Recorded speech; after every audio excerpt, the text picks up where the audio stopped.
gigawatt each year, so that in next 5 years, 250 gigawatt of renewable energy capacities will be bidded out, which probably by 2030, and with all the efforts that we all are sitting here, we will be able to achieve that ambitious target of 500 gigawatt. The entire world is watching through this trajectory. There is a huge sort of interest in how we will achieve, whether it's technology, whether it's the finance. Both, I think, are merging on to each other and trying to now create that very, very strong story around India as we move into this accelerated phase. While we do this, there are several other knowledge-based partnerships that will come across. Whether it's how do you manage this large RE into the grid, that integration part.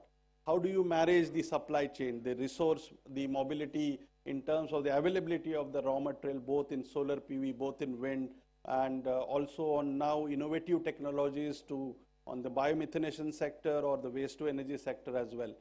So while this is happening, it is necessary that we as an entire world, and we are presidency, we are the G20 president this year, we are talking of one world, one family, and therefore the best of things should be available to everybody.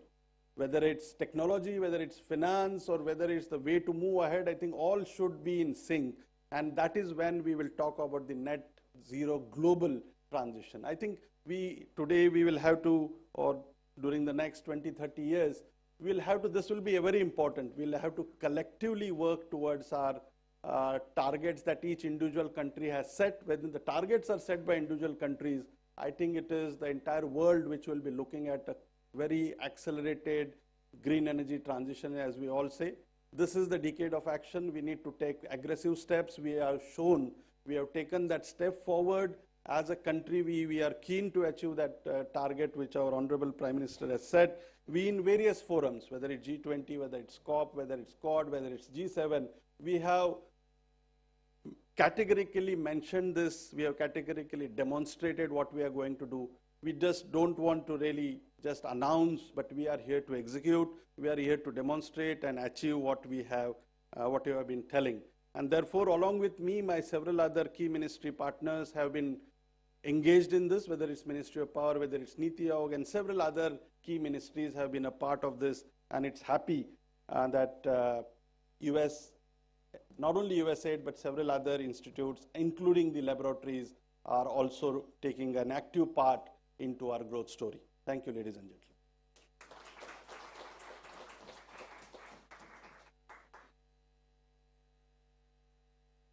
Thank you so much, Joint Secretary Jagdale. We'll do a quick one photo round, and I'll call David Palchak, Meredith, and Adarsh Nagaraja for a photo with both of you, and then we'll wrap this session up, please. Oh, please, Dr. Nikhil, please come.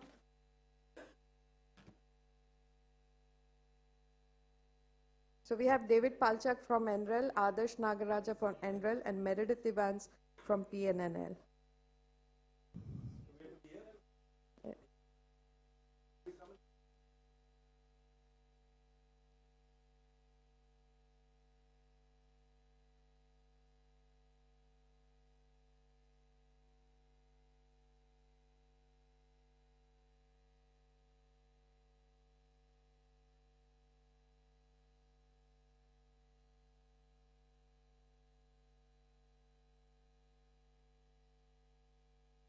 Thank you so much, sir, and thank you so much, Joint Secretary Jagdale and John and Dr. Nikhil.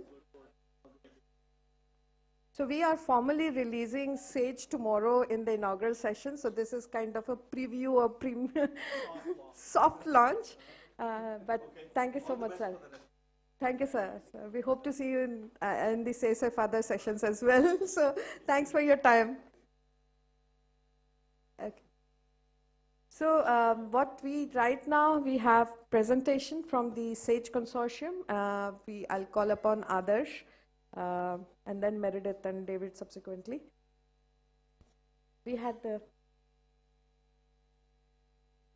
So we'll have a quick presentation and then followed by a panel discussion. So please hang on. Presentation.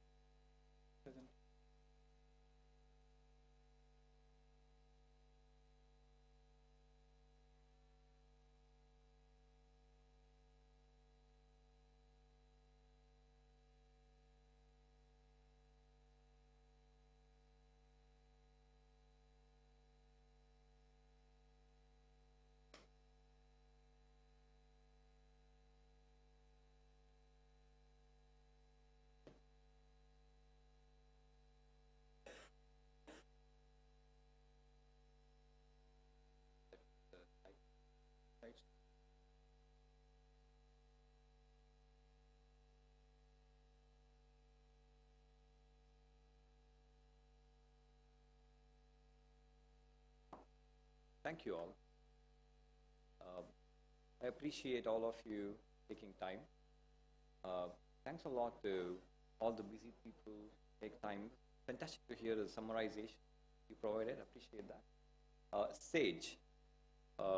SAGE is a consortium across 3 national labs: National Renewable Energy Lab, NREL, Lawrence Berkeley, LBNL, and PNNL, Pacific Northwest National Lab.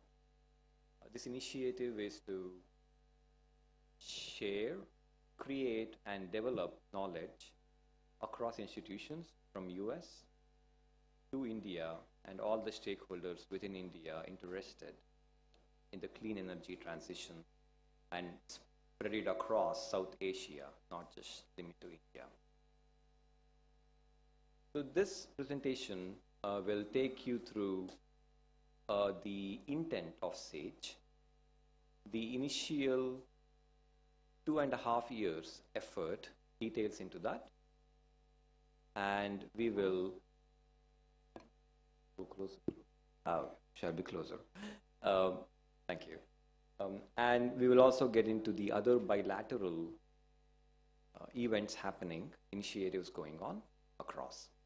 Today we will be, I'll be joined with 2 other experts, David Palchuk, my colleague from NREL, and Meredith Evans, a specialist from PNNL, Pacific Northwest National Lab.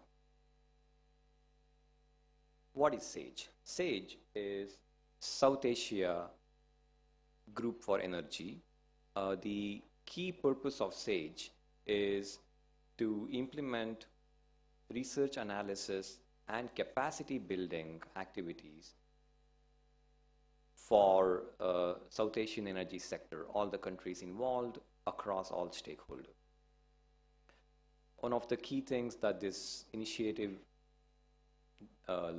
let us do is facilitate access to technical analysis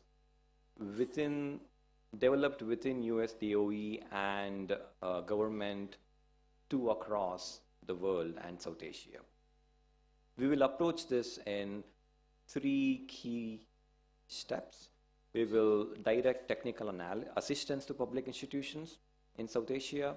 We will also look at enabling engagement with US institutions for knowledge transfer, development, and also direct research collaborations. The undercurrent, what drove us to this point is the clean energy transition goals across the South Asia. As the honorary inaugural speakers mentioned, it's one world. It's, although each country may have a little different objective goal, it's all the same in the end. When we say we support clean energy transition across SAGE, that can be done across many pathways, many dimensions.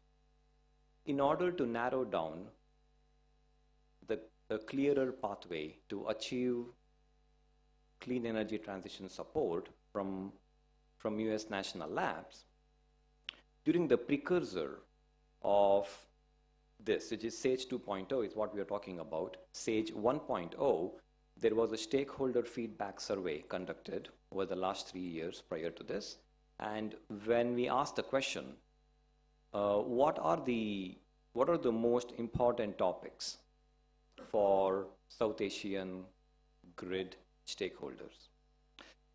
The answer came out to be quite unanimous, the first 2, which is climate change was a common topic, and on top of climate change, resilience, data sets. How can power grid be made resilient during and before or after a climate change event happens or can be planned for? With these 2 critical feedback we received, we developed a South Asian regional analysis, the work that the national labs here will be conducting for the 2.5-year time frame from now. And the following slides we will talk about will be focused on to some extent on the regional analysis and also the other bilateral research that we'll be doing. One of the primary goal of the current initiative, the regional analysis, is transitioning from integrated resource planning to integrated resource and resilience planning. The purpose is to support countries on regional planning processes.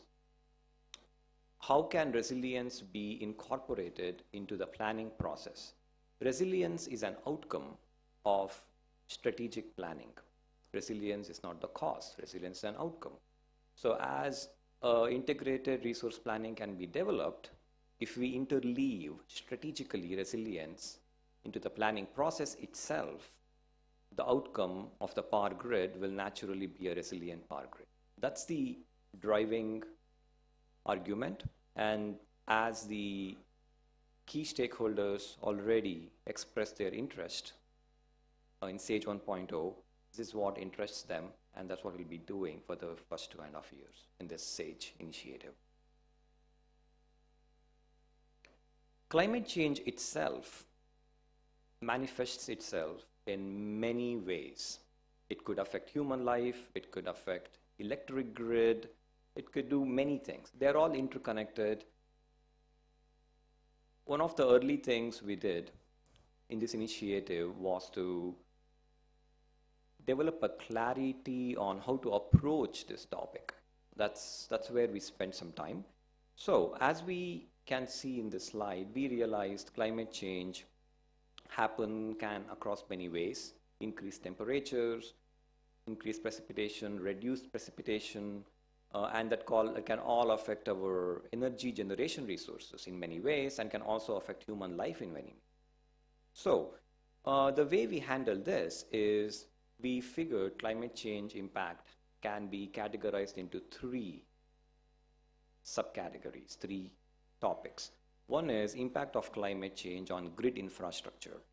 For example, a damaged transmission line, a damaged substation, increased power outages due to all these consequences, fire risk, flood, storm. All these can be modeled into National Labs advanced solutions, and we can help how to understand the impacts of these, how can we plan against it. So one of the key outcomes from this category will be a roadmap for critical investments to strengthen the grid against climate change events. The second subcategory for impact on climate change is human behavior. This is where we have to help understand, as a heat wave passes, there will be increased consumption of energy. That's where peak consumption increases, because of which there will be consequences. Or there may be supply chain issues because of consequences of climate change. All these will affect human life in many ways. As you can understand, power grid now is very much cross-sectoral, multi-sectoral. It's going across power grid. It's industrial consumption, it's transportation, it's e-mobility, it's building shifts. All of that, when we look at through one lens, the critical outcome we are looking for is how electricity demand as a topic will shift when there are critical climate change events happening. The third and the last category that we'll be looking at is impact of climate change on renewable energy generation. What do we mean by that? Increased storms, for example, can lead to curtailment of hydropower. Droughts can lead to shutdown or maintenance on hydropower. Change of heat patterns will lead to change in wind directions. The wind forecasts may change. There may be reduction in capacity factors for solar because of excessive heat.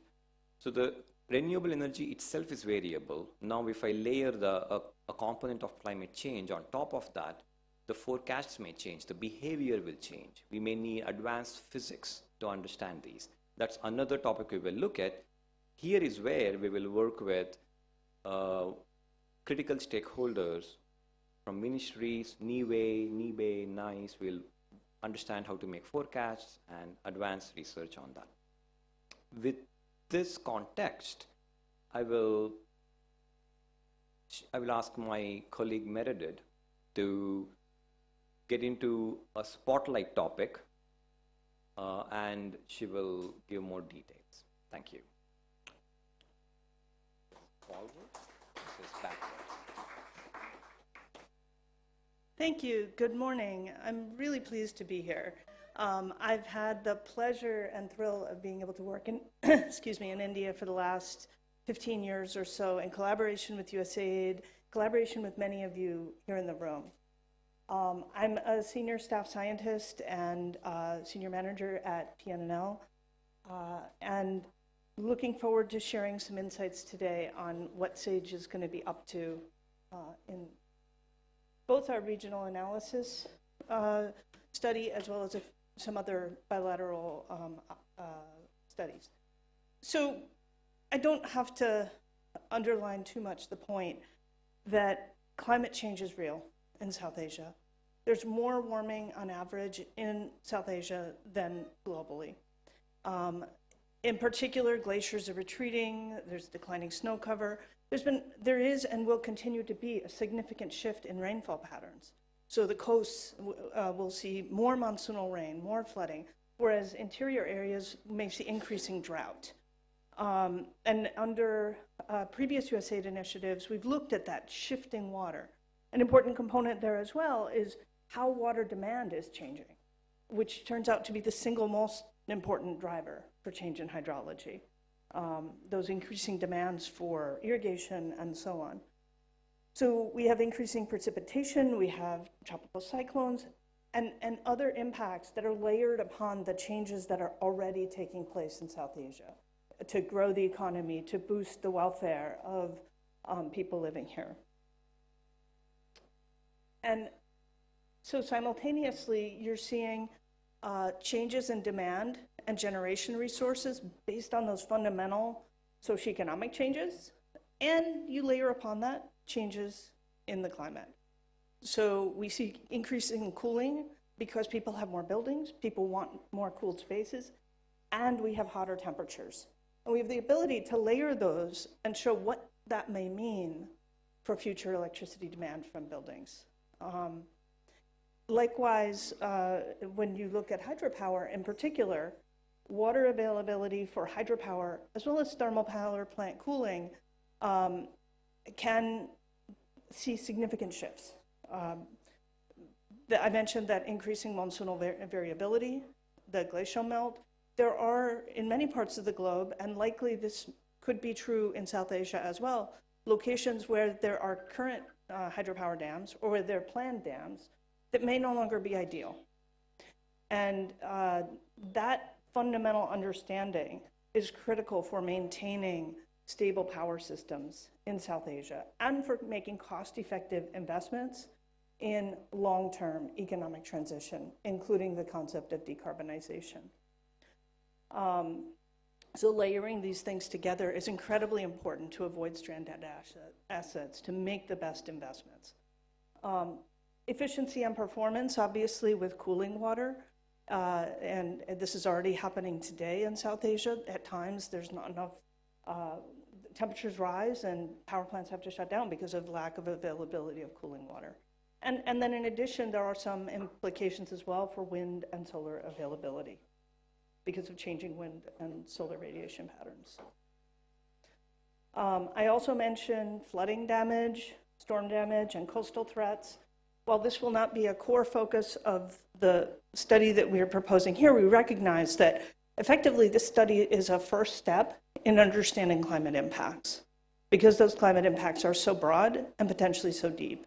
And you really do have to look at them in a comprehensive way, but starting in a meaningful and integrated way with local stakeholders. So they build the capacity to assess each one of these risks before we build on that to assess future risks. And we chose the topics, in particular hydro based on detailed stakeholder engagement, as Adarsh said. So then what about some of the models that we're looking at to inform planning for climate impacts? We'll look at climate projection data from existing international data sets and then contextualize that for India and the rest of South Asia. We'll also develop scenarios to help support robust decision-making using a variety of tools, both power system tools, water tools, and integrated assessment tools. And then integrating this modeling into planning can help improve collaboration between modelers and stakeholders, so ensuring that we're bringing both along, and it's not simply the labs doing this, but we're building the capacity locally.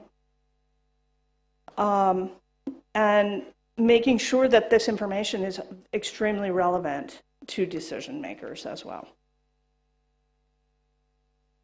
So in terms of specifically some of the things that we're going to be doing, we're developing a modeling framework that will assess the impacts of changing resources on climate reliability and resilience at a local scale.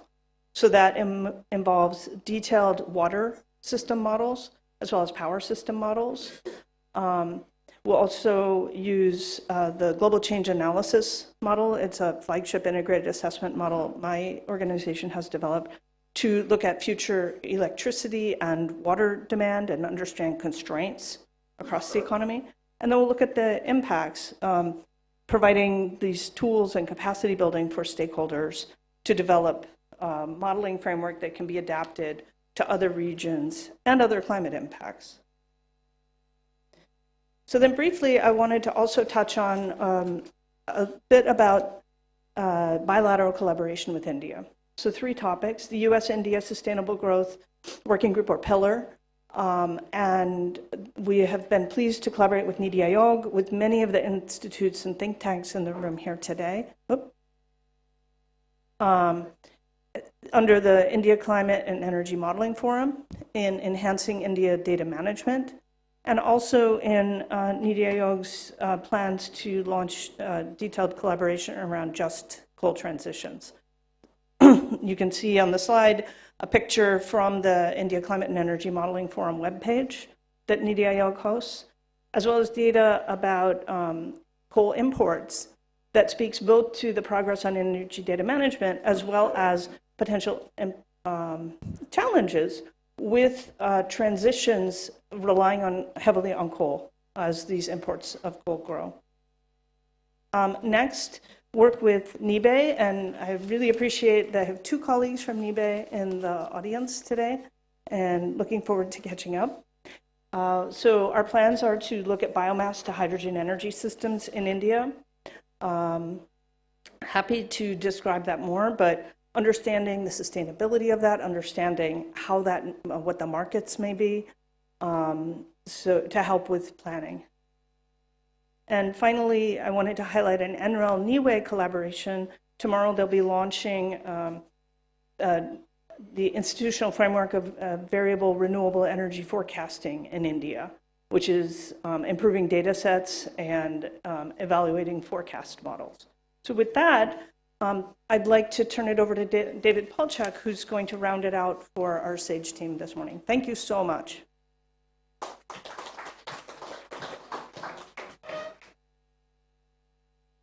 Thank you, Meredith. So David Polchak from NREL, and I'm going to kind of take us up a level to finish this off here. Is it the arrow? Oh, okay. Thank you. Okay, so I'm going to talk about some of the critical outcomes of SAGE 2.0, and a number of these you've heard from Meredith and Adarsh. From John as well. So data is a huge part of this, and this is a little bit wonky, but ultimately data forms the basis of our decision making, and we hope to create some data sets that are really helpful for different planning processes, specifically, as we mentioned in the regional analysis, integrated resilience and resource planning. So that's a key part of the initial phase of SAGE, and we hope to create some data sets that are really useful and publicly available and help planning processes and also help leverage the investment here to be useful for other researchers and planners around the country and around the region. So this is something that we hope percolates through many different organizations and institutions and decisions that are being made across the region. Tools, obviously we talked about models, included in that is also the methods that we developed throughout this with input from our stakeholders. So that's a really key part. And then capacity building, which has also been mentioned. We expect to have some very close project partners on this. So those are really the top three kind of high-level outcomes from SAGE 2.0's data, tools, and capacity building. That's primary outcomes, and we hope we can really give the region what it needs for thinking about transition to clean energy and making them more reliable and resilient. Some more detailed outcomes here. So coordination of the modeling forums. This is another key part that around the world there's been a lot of success for these organizations, and we hope to kind of strengthen those links. And then again, a more detailed kind of critical outcome is enhanced capabilities kind of around the capacity building side. The reason I kind of put this little red arrow there is we expect this to change a little bit as we go, and we hope it does, and we hope it evolves, and hope that we get feedback from all the stakeholders throughout SAGE. It's a multi-year program, and we can continue to be flexible and work with you all to help the region. So one final note on stakeholder engagement. So there's three primary ways that we expect to go about this. Certainly, one of the core pieces of this is having good project partners and project partners that are really kind of excited about the outcomes that we can bring. And so that helps us bring deep local expertise and, certainly want them to be invested in the project outcomes. And so that's a key part of this. So I'll certainly be talking to several of you and to find out, who that should be, and look forward to working with you all. Capacity building, as I mentioned, that's another key part of our stakeholder engagement, and we look forward to having kind of close partners kind of at the mid-levels within the organization so that we can build the capacity to use the tools, use the data, and help the decision makers with the various kind of changes happening in the energy transition and understanding the climate change impacts. And then the final one, the technical advisory group. So this is pretty broad, and thank you all for, you're now part of a technical advisory group just for being here, so I hope that's okay. But certainly, we're looking to ensure relevance and giving perspective, and throughout our different kind of detailed projects, we would like to have technical advisory groups throughout them, understanding the methods and the inputs that we're giving to our models and to our different data inputs, so that we can get good feedback and make sure that all of our projects are very relevant for the region's stakeholders. So with that, I think turn it over to Manali. Thank you. Thank you, Adarsh, Meredith, and David for your presentation. Can we change the setup for the discussions later on? But in the meantime, while our colleagues are setting up, if there are any questions, we can probably do one or two questions while things are being set up here. Are there any questions for any of our colleagues from the DOE labs? Please raise your hand and we'll try to get a mic to you. Yeah, please. Can we get a mic?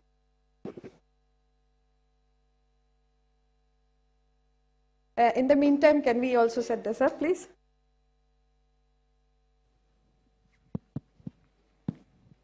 And hello, this is Himan, Hydro and Renewable Energy at IIT Roorkee. Thank you very much for your very interesting presentation. My question is, when you are doing all this analysis, will you also be evaluating the impact on the cost of electricity as we build more resilience in the grids in India and across South Asia? Thank you. would you like to come here, Meredith, and take that question?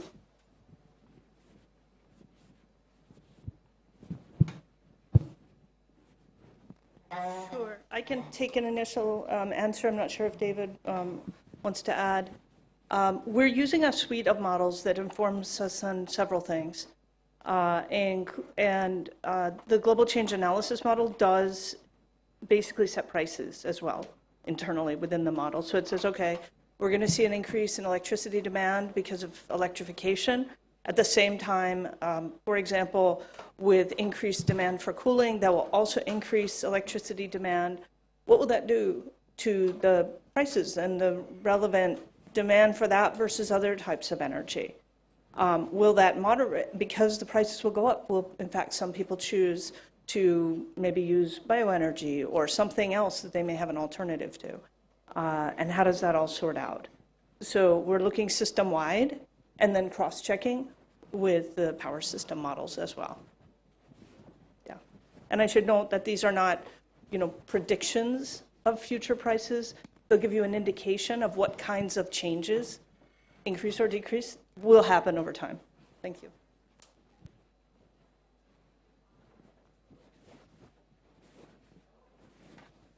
So thanks for the question, Himanshu.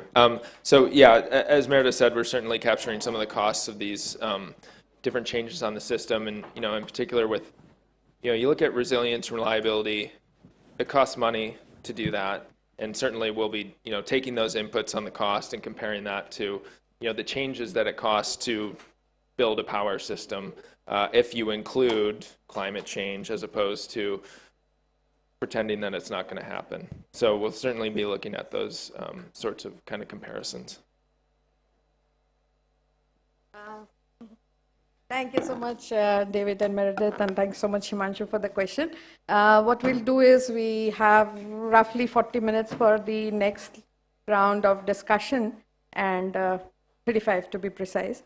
So can I request some of our panel members? I know we wanted to make it more interactive and roundtable, but because we are not able to have a roundtable set up, apologies for that. Can I request Mr. Kamil Bhullar Niti to please join us on the stage. Mr. Vaibhav Chaturvedi, CW. Vaibhav, are you there? Please join us on the stage. Mr. G. Sridhar, Dr. Sridhar, please join us on the stage. Ajit Pandit, please join us on the stage. And we already have David and Meredith here. We are missing one?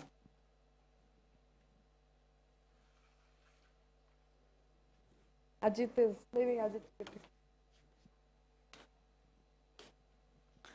Sorry about this.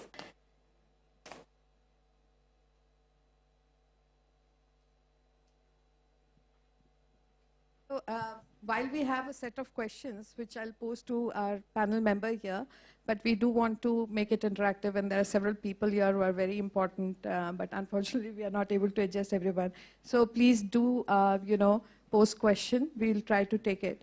And we'll do one round here, and then thereafter we can pose the question to the audience.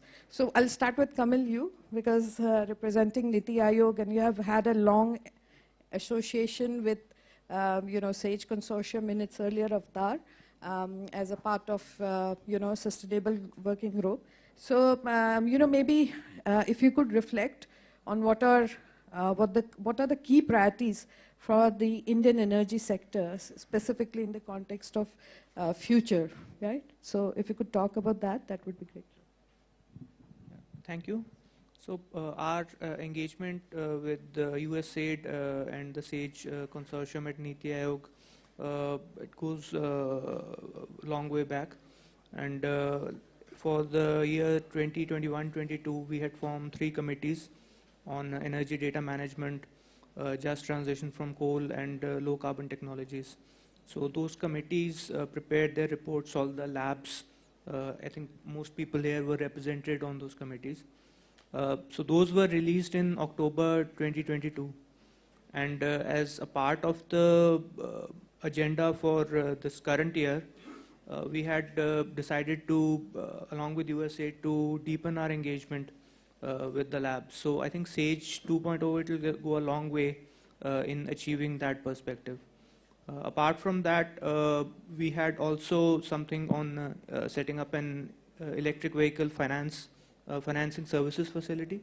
So I think work on that has also proceeded. It is going along, and we'll have something on that too. So these are broadly our priorities, and in terms of modeling, the India Climate and Energy Modeling Forum is already there. And so it has representation from all ministries and the US labs as well. So it can act as a platform for stakeholder consultations, which we saw in the presentation. So I think NITI could play an important role in facilitating that. Thank you so much, Kamal, for reflecting on some of the work which you're planning to do along with the labs and the data and other aspects. Maybe I'll go to Vaibhav next. Vaibhav, if you can reflect on what does resilience mean to you? And what are the top few things that would be required to ensure reliability and resilience in the power system? Great. Thank you. Very good morning to all, and thank you for inviting me here. I think the question is very interesting, but before that, I want to kind of talk about some other very interesting things that kind of jumped to me. And the first thing that jumped to me was that the presentation clearly is discussing, advancement of science. And that's very, very important, because if we talk about let's say the key research issues which are happening, on which research is already happening in India, we are seeing a lot of research happening on net zero sectoral pathways. We are seeing many research institutions working at the state level, increasingly the state level. Some are working on water energy nexus issues and then land use modeling. Now, all of these are big gaps. So already many Indian institutions are kind of making rapid strides to address many of these gaps. But what you showed today, which is about the impacts of climate change and energy systems, there is actually no research happening, at least at this scale in India, a system-wide research. So it's great to know that science is already being advanced, and the whole resilience question is also, ultimately we are talking about advancing science on issues which we have not really discussed so far within India. So that's the first point I want to make. The second point is about, the partnerships are absolutely critical. And partnerships have been extremely important. What we talked about, the USAID, NITI Aayog partnership. Also, many of the national labs in the US have been partnering with many Indian institutions to kind of push the agenda of research. So those partnerships are going to be very critical, and I again congratulate the forum for kind of pushing that partnership agenda. The third point I want to make, which is also very important, is about capacity building. Meredith also talked about capacity building, and clearly the moment we create partnerships and we start pushing the frontiers of science the way this forum is expected to do. We have already seen this presentation. Clearly a lot of capacity building is going to happen, and I want to share one experience, because we work in many different states. It's fascinating to me. I mean, any state you go in India, and if you're talking about energy and climate policy and research, 90% of the people in the round table are actually people flying in from Delhi. That's very interesting for me, right? All of us sitting in Delhi are kind of flying into many different states of India and discussing the energy and climate policy here. That is where this whole point about lack of capacity is kind of hit you. And that's what we are trying, and many of us are trying, is to build capacities. And that's where I want to end by saying that the India Climate and Energy Modeling Forum is an extremely important platform for building capacities of many different institutions, along with delivering on research. So it's already thinking about, there are many tracks, we're already doing a lot of research, and the resilience issue that you've talked about, I mean, I would simply say there is very little research that has happened in India. So as far as the content goes, I don't think from the Indian research perspective, there's a lot of content to be shared in terms of resilience or climate impacts on energy systems. But this is clearly going to be one of the next research agendas at the ICMF platform, where we do hope to develop new methodologies, also, find new partners. India should not have, 5, 6 modeling teams. India, looking at the size of India, we should have, like 50 modeling teams. Why not? So the idea of ICMF is to use this, leverage that platform to invite many different modeling teams and create a system where the capacities are built across the length and breadth of the country on advanced research issues. So ultimately to impact, policy. How do we use science in policy is what all of us are trying to do. So that's what I will conclude with, and looking forward to the discussion today. Thank you. Thank you so much, Vaibhav. Excellent points. I mean, we spend the entire morning in the first half talking about partnership and how important those are to push, the many important agendas of the region, specifically on the clean energy transition. And also the modeling forum is something which SAGE looks at, contributing and working towards. With that, I'll move to Dr. Sridhar. Sir, you've been, engaged as a part of, SAGE in his earlier avatar had also partnered with DBay and had done quite a bit of work specifically between yourself and PNNL. So wanted to hear some of your thoughts on that partnership, and also, in its next avatar, as we are talking, broadening our scope and looking at climate change and other aspects on its impact, how do you think a consortium like SAGE could support your institution and be a part of, contribute to the clean energy transition pathways? Yeah, firstly, thanks for inviting me for this roundtable. I'm not personally involved in this SAGE 1.0. So what I understand by my colleagues is that was a very useful partnership, wherein we worked in two aspects. First thing was we worked on with PNNL with respect to the the biomass assessment, wherein I think we shared the data with the PNNL, and then they in turn trained some of our scientists to use the GCAM modeling approach, wherein it was clear how the sustainability can be improved in usage of bioenergy, and also what was the impact on usage of on land use, water use, and some of those aspects. Then I think the other part what we worked was also on upgradation of the cook stove facility. Okay.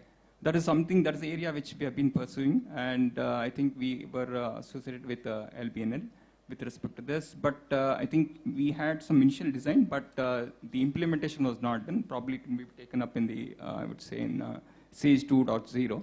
The other area what we worked was also with respect to the hybrid system, with biomass, with solar, and some of those things. And I would say the outcome of this partnership was useful because many of the, even of course this SAGE 1.0 happened during the pandemic time. So largely I think it was virtual meetings, no physical interaction, that kind of thing. But I think this results in good amount of publications, I would say. And then I think the outcome was, I think, useful. And in the SAGE 2.0, what I expect is like some of your colleagues have shared. We're looking into the biomass for hydrogen application. So how biomass gasification can be used, and then that's something interesting because I think the whole world is now looking towards hydrogen, and biomass can play a major role, particularly if you're looking for decentralized application. Okay, where you can generate the hydrogen in situ and then probably consume in the next to, say, if the fertilizer industry or a steel industry. So don't have the issue of transportation, storage, all those issues could be avoided. See, the other area we would like to probably involve with SAGE is with respect to the biomass supply chain. So this is one area critically which needs to be addressed. And I think NIBE is rightly positioned to work on this topic because like in the inaugural session what we had, Joint Secretary mentioned that the countries move towards the accelerated phase where we want to achieve 500 gigawatts. So I expect that bioenergy is also going to play a major role. So with so many programs launched by the government of India, particularly MNRE, to streamline and also include biomass in the energy mix. So obviously there'll be competition for biomass. So it's necessary that we need to establish the right models on supply chain, some of these things, such that the whole thing becomes sustainable. So these are the two areas I would briefly say. The other thing, of course, would be the capacity building training in some of these aspects. Thank you, sir. Thank you so much. No, important point I hear, capacity building and, creating more Indian institutions that have the capacity to undertake such modeling as one of the things which would be top item, one of the top items. So let me go to Ajit. Ajit, you have the experience of working on a LBNL FRI study in specifically, taking, I think Weber was mentioning about the limited capacity in the state, but now you are taking the national level study to the state. So maybe you can talk about a bit on that, and then also if you have specific idea for collaboration and partnership for SAGE, and that's a question which I'll pose generally to our audience also, but if you could talk on that. Thanks, Monali, for this opportunity. Yes, we did this as a part of another program supported by the US Department of State and LBNL for a national level study of 2030 as a part of flexibility resource assessment initiative. And then we looked at deep dive into a specific 4 states, RE-rich states of Karnataka, Rajasthan, Maharashtra, and Gujarat. So in these states, a couple of interesting insights that we've actually able to gather when we looked at 2030. First of all, these resources in these states are they're plentiful, and we have not yet fully scrapped the potential. For example, in Karnataka, the assessment of or the published assessment reports of MNRE and other agencies suggest that maybe solar potential is only 24.7 gigawatts in Karnataka. So which could be easily exhausted by 27 at the current pace of reforms that we're talking about. So the first and foremost thing probably the policymakers and planners need to look at is reassessment or relook at the RE potential across different states, considering the new advancement in technology and the turbine technology as well as on the solar advancement. So we should look at that very carefully. The second issue that we looked at is also in terms of the flexibility. The future is going to be, the more flexibility in terms of whether it's in terms of load side flexibility through the agricultural load shift into the daytime hours, or let's say diurnal storage through battery as well as pumped hydro and other schemes. That is something that need to be looked at very carefully. And the third important thing is actually also the integrated, interconnected inter-regional corridor capacities. So that provides a that also provides an important flexibility tool for the states to actually optimize their overall power purchase cost and make use of diversity of the resources across the region in a way. So coming back to the issue about the capacity building has been talked about, and I completely agree with that, because we are talking about, IRP has been talked about for ages, but in terms of, the planning agencies at the states, the state grid code, there are very few grid codes. Maharashtra grid code in 2020 has talked about IRP, but the IRP plan is still not put out onto the discussion. And now we have started discussing IRRP in a way. So we require a huge amount of, the hand-holding as well as capacity building support for the state agencies. At the central level is coming out with many new initiatives, many new market mechanisms and framework, but for keeping a pace at which where basically implementation by the state agencies, and that is where we would probably lag. SAMAS framework, the entire energy accounting, settlement, scheduling and metering framework. Many states are not fully geared up for G2T and T2T interface points, metering as well as scheduling part. The forecasting scheduling mechanism is put out in RE-rich states. Most of them it is already in place, but we know to move the needle further up to bring in little bit more forecasting scheduling in a 5-minute basis. The plan in terms of the ancillary reserve requirement, the planning at the state level. So many such issues which are actually getting thrown up if you have to absorb more and more variable renewable into the grid, and managing this energy transition agenda in a more sophisticated manner. This kind of tools or the forums, the modeling forums that we had actually developed, it's a very good initiative, but we have to take it to the states and involve states in its implementation. So that's what I feel, as opening points. Yeah. No, thanks so much, Ajit, for again highlighting the importance of involving states in whatever forums and in the work which SAGE as a consortium does. Let me turn over to our two DOE colleagues. So maybe you can reflect on what the other panel members have spoken about, and then specifically talk about how SAGE can contribute to the South Asia clean energy transition, and in particular India's clean energy transition. And also, since the emphasis of SAGE is on more collaboration, partnership, touch upon any, similar sort of studies elsewhere in US or in India, which has been undertaken by PNNL first, and then we'll go to David. Yeah, thank you so much, Manali. And it's fascinating to listen to the co-panelists share their thoughts and insights on both how India can pursue clean energy transition, as well as how SAGE can interact. A couple of thoughts. US national labs clearly have a lot of deep science knowledge. At the same time, that knowledge is really only useful in the context in which we can collaborate closely with institutions on the ground. And understanding where there is already well-founded knowledge, for example, in certain use of certain hydrological models.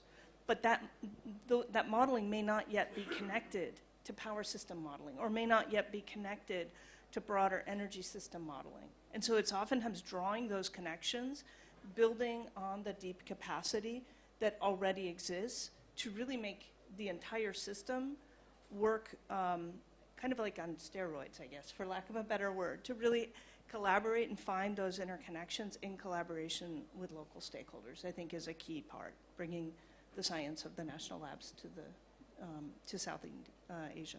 Thank you. Thanks. David? Thanks, Manali, and thanks everyone for your comments.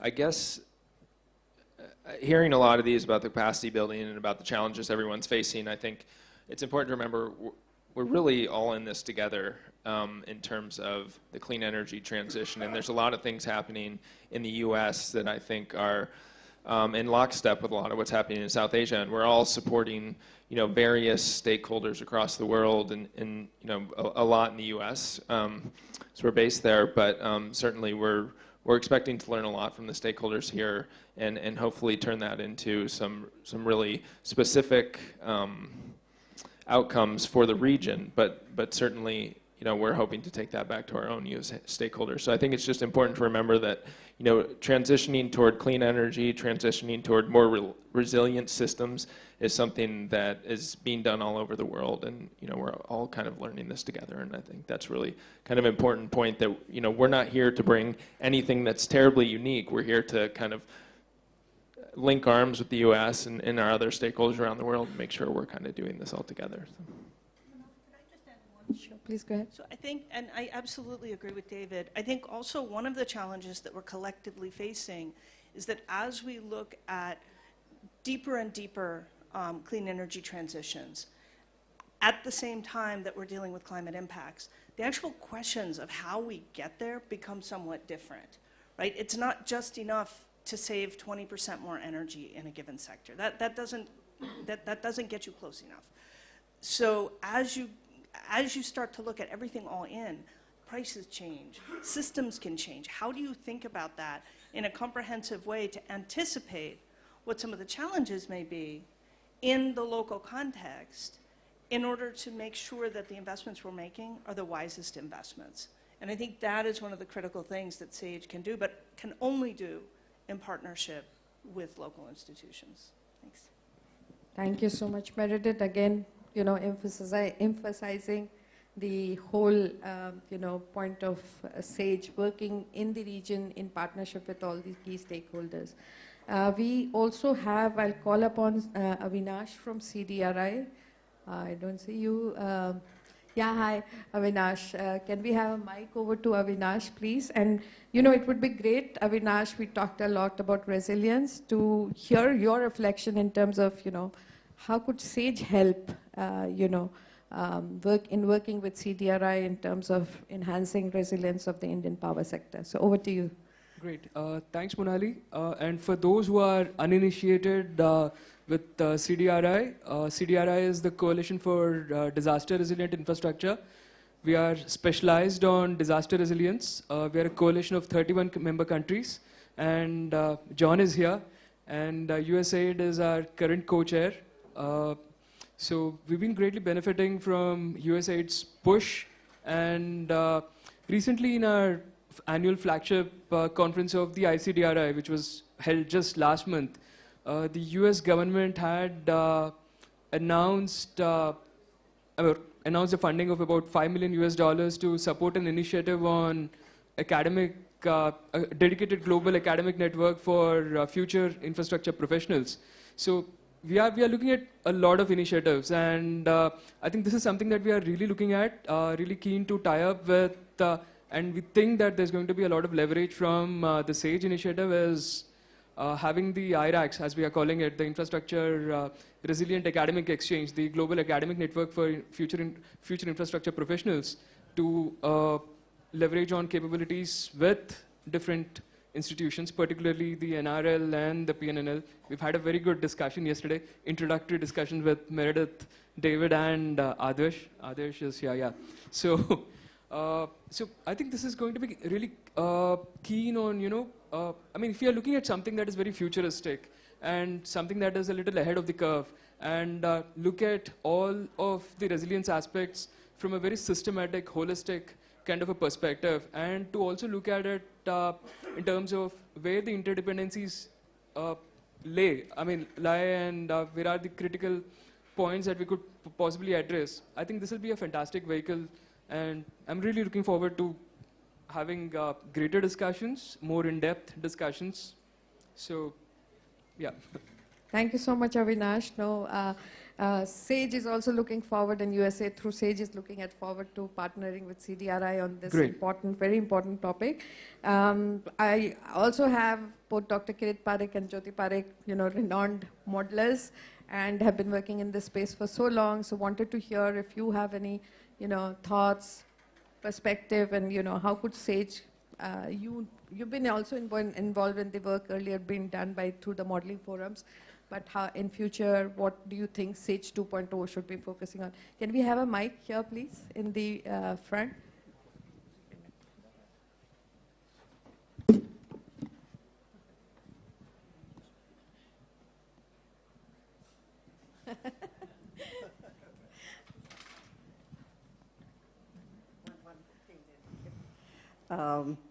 So thanks very much for inviting us. Yeah, we are also talking about South Asia and not just India. So let me first recall the experience we've had for 10 years of regional connectivity for South Asia.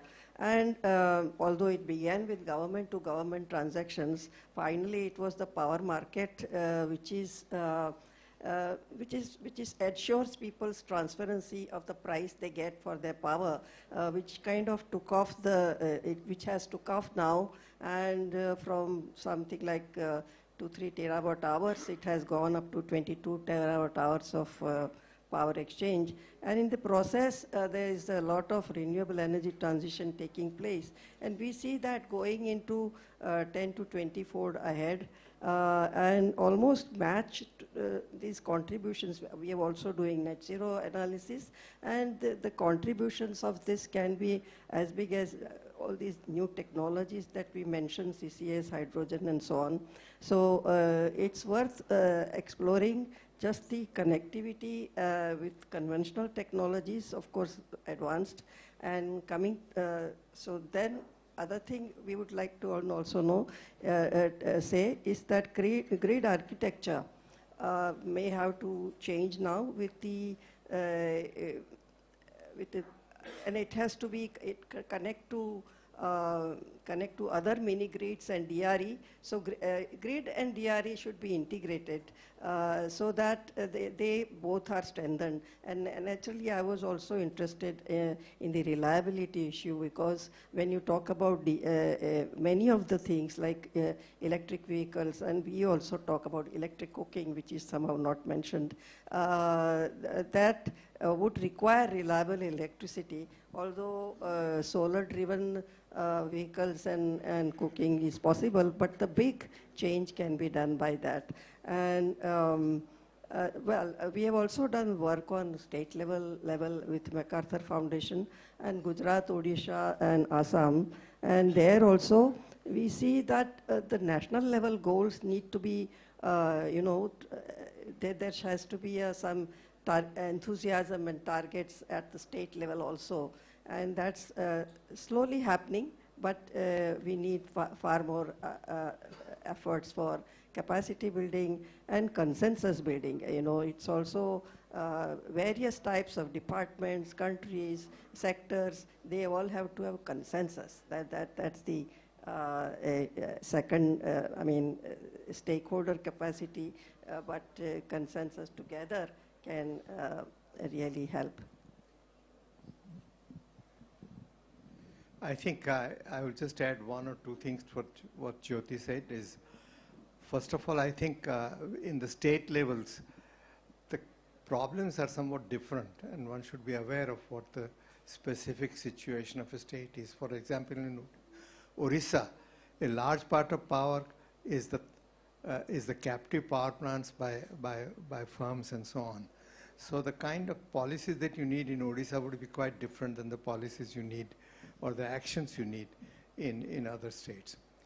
I think one of the things I missed in the presentation of Mary did was that you didn't think about the impact of hydrological cycle on agricultural production and how that is going to affect the prices, the trade, the general economy, and so on.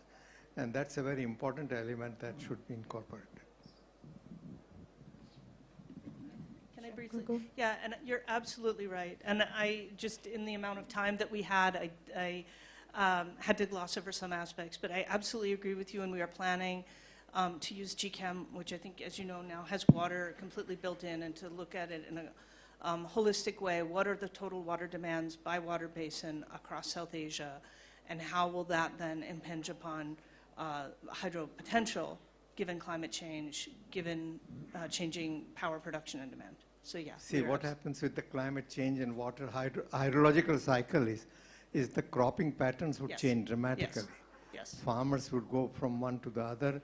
There may be other, you could say adaptation mechanisms, but adaptation will only go part way through. And then the total production of crops and products in the country will change. Its relative prices would change. The demand would be then, and the trade and other things would be affected. Yeah, and GChem definitely includes that. Of course, there's always a possibility for a deeper dive on any one of these topics. So we would be thrilled to engage with you further as we move forward. Thanks.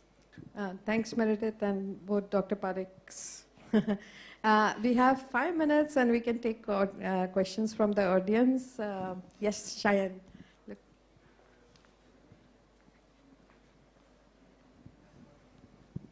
Thank you, Monali. This is Cheyenne from USAID Bangladesh. So, David, I remember you mentioned about data, tools, and capacity building as the major 3 outcomes from this activity. So, it's the question to the panel in general. When you walk the talk, actually when you are going to implement these in the South Asian countries, how do you plan to engage your resources in the other countries? Like, for example, in Bangladesh, how do you want to meet with the stakeholders, and how do you want to get the data set, all those things? Will you be doing it remotely, and to what extent you would need support from the mission and or our bilateral programs that we have in country? Thank you. Yeah, thanks, Cheyenne. So certainly we really value the in-person interactions that we have with different stakeholders, and so we would try to be in person as much as possible, but that's always not going to be possible, and traveling to 5 countries throughout the program is going to be pretty taxing.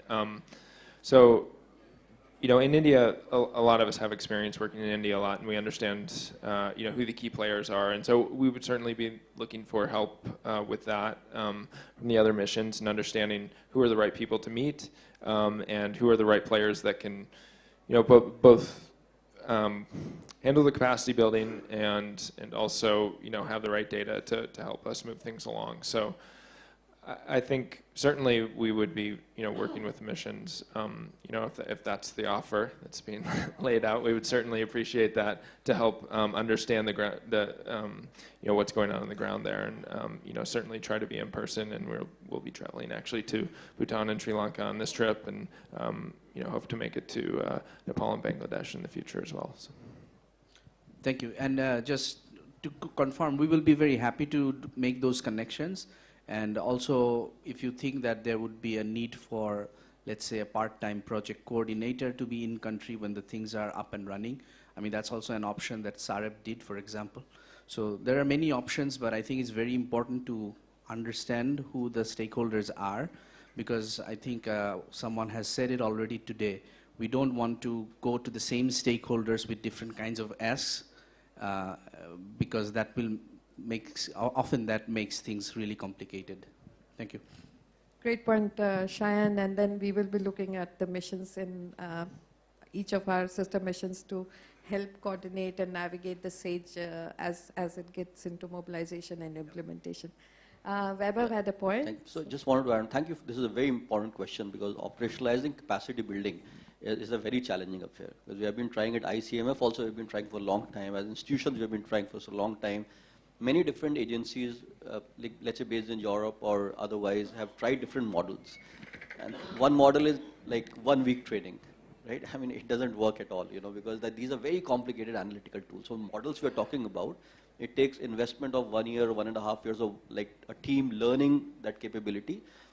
So having it like, a week-long training program or a 1 day in 6 months kind of thing, it doesn't work at all, right? So what we have been getting some success with is at least going through the PhD route.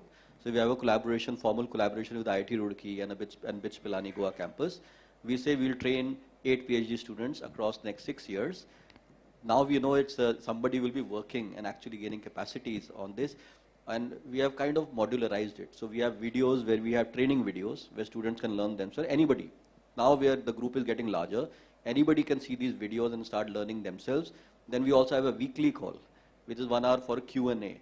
Now that is the investment. If we really want to build capacities, that is the investment that is required, commitment that is required, which is going much more beyond the research that we are doing. It's something very different models have to be explored, and it is not at all very straightforward. Big investment has to be made in that direction. Thank you. Great point, Vaibhav. We have, probably we can do one more question if there's one. Yes, please go ahead. Yeah, thank you for inviting me. I'm from Bangladesh, Shibbir Ahmed. This is the green energy transition, South Asian green energy transition. We all know that the green energy opportunity in Nepal, Bhutan, plenty of in different kind, same as India. Like Bangladesh, I mean, yes, there is also opportunity, but we are having a shortage of land. Of course, the solar is the only renewable you can explore. My question is, there is several companies, international companies, they want to develop renewable energy in India, and they want to export it to Bangladesh. Does this considered in this SACE, or how the USAID can take initiative into this?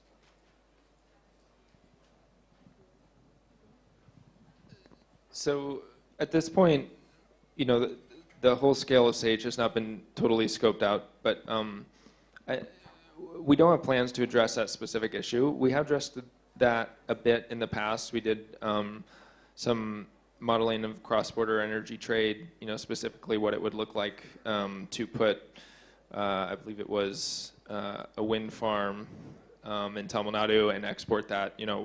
Can you wheel the power over to Bangladesh?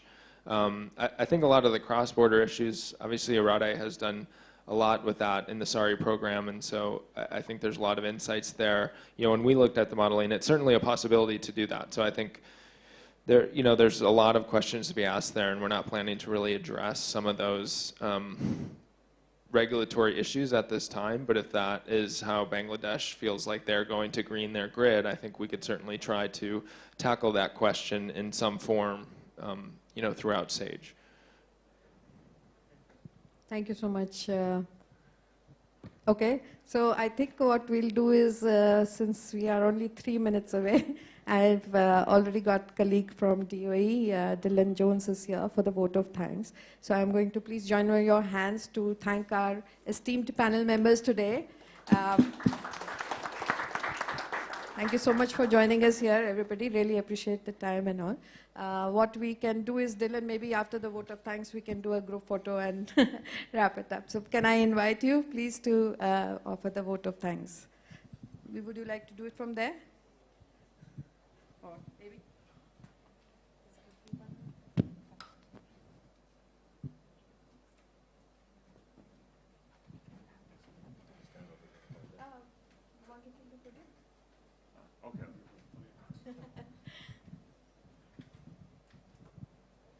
Hello everyone, Dylan Jones from the Department of Energy at our embassy here.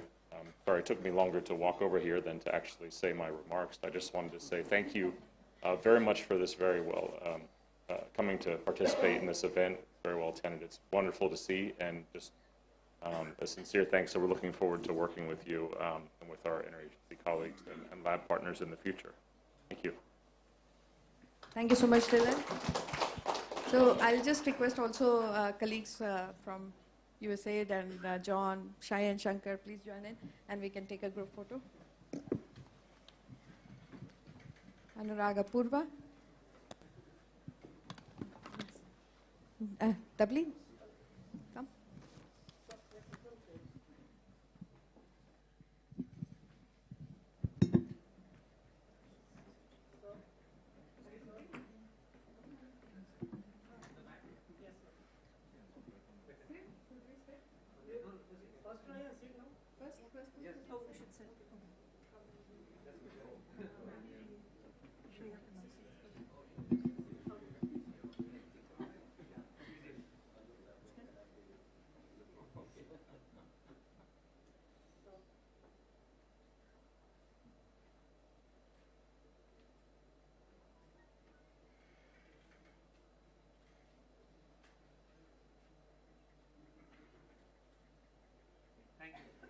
Thank you so much, ladies and gentlemen. We'll draw this session to a close. Please take your time and interact with our DOE colleagues who are here trying to scope out this age as they mobilize it. And I think we are breaking for lunch, so we'll see you over lunch as well. Thank you so much, sir.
Hello.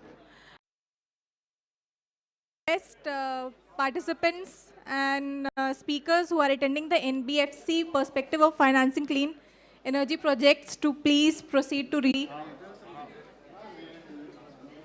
Good afternoon, everyone. Session on cross-border renewable energy trade in South Asia in this hall itself, maybe in around 5 minutes time, so please settle down.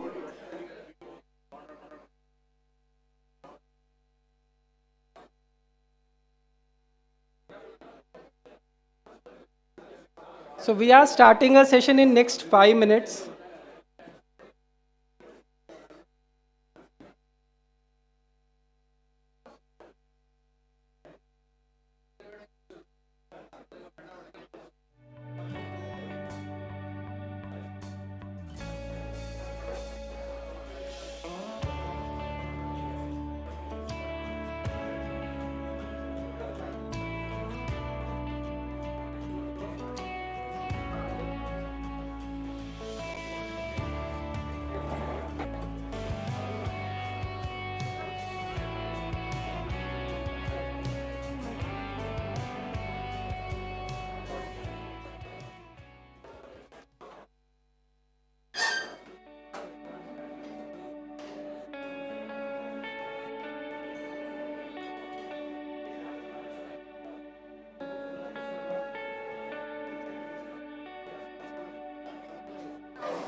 Channel, I'll ask them.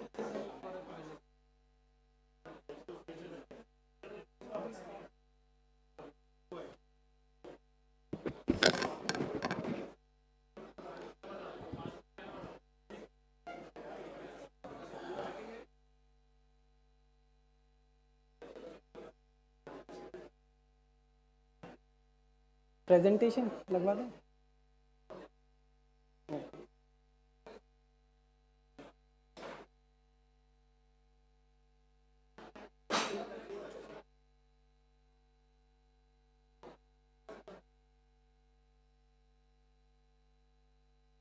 Various regional forums which are being held as a part of SAREH. We have also conducted certain or the modalities which can support clean transition to clean energy. As Pramod has shared, we are going to present two presentations. One is with regard to the bilateral trades which are happening, just a brief about what is actually currently happening, and a little about the way forward and what clean energy transition can, or there are possibilities to the ways to move forward.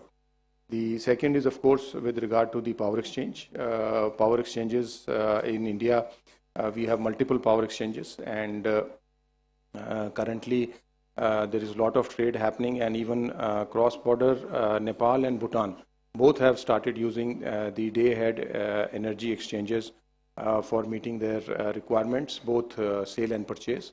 So what are those transactions, and what are the green products which are available on the power exchanges? There are green energy special products which are there on the power exchanges. What is the kind of price which is being discovered for the green products, and what is the kind of premium which is available to the renewable energy generators with respect to the traditional brown power?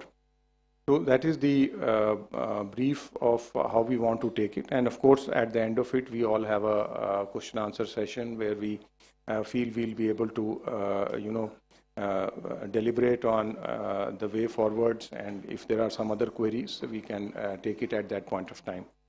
So now, to start the session part of it, I'd like to invite my colleague, Bharat, He'll be sharing the bilateral part of the transactions which are happening and which can take place on the clean energy side, the renewable side, how it has moved forward in India, and what are the opportunities cross-border. Bharat.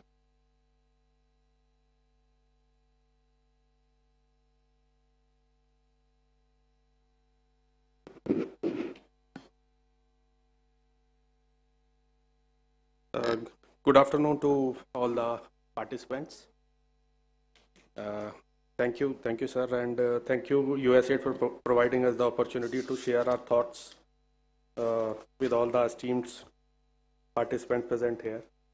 So we will today, as we all know, the talk of the thing in power sector is about renewable energy.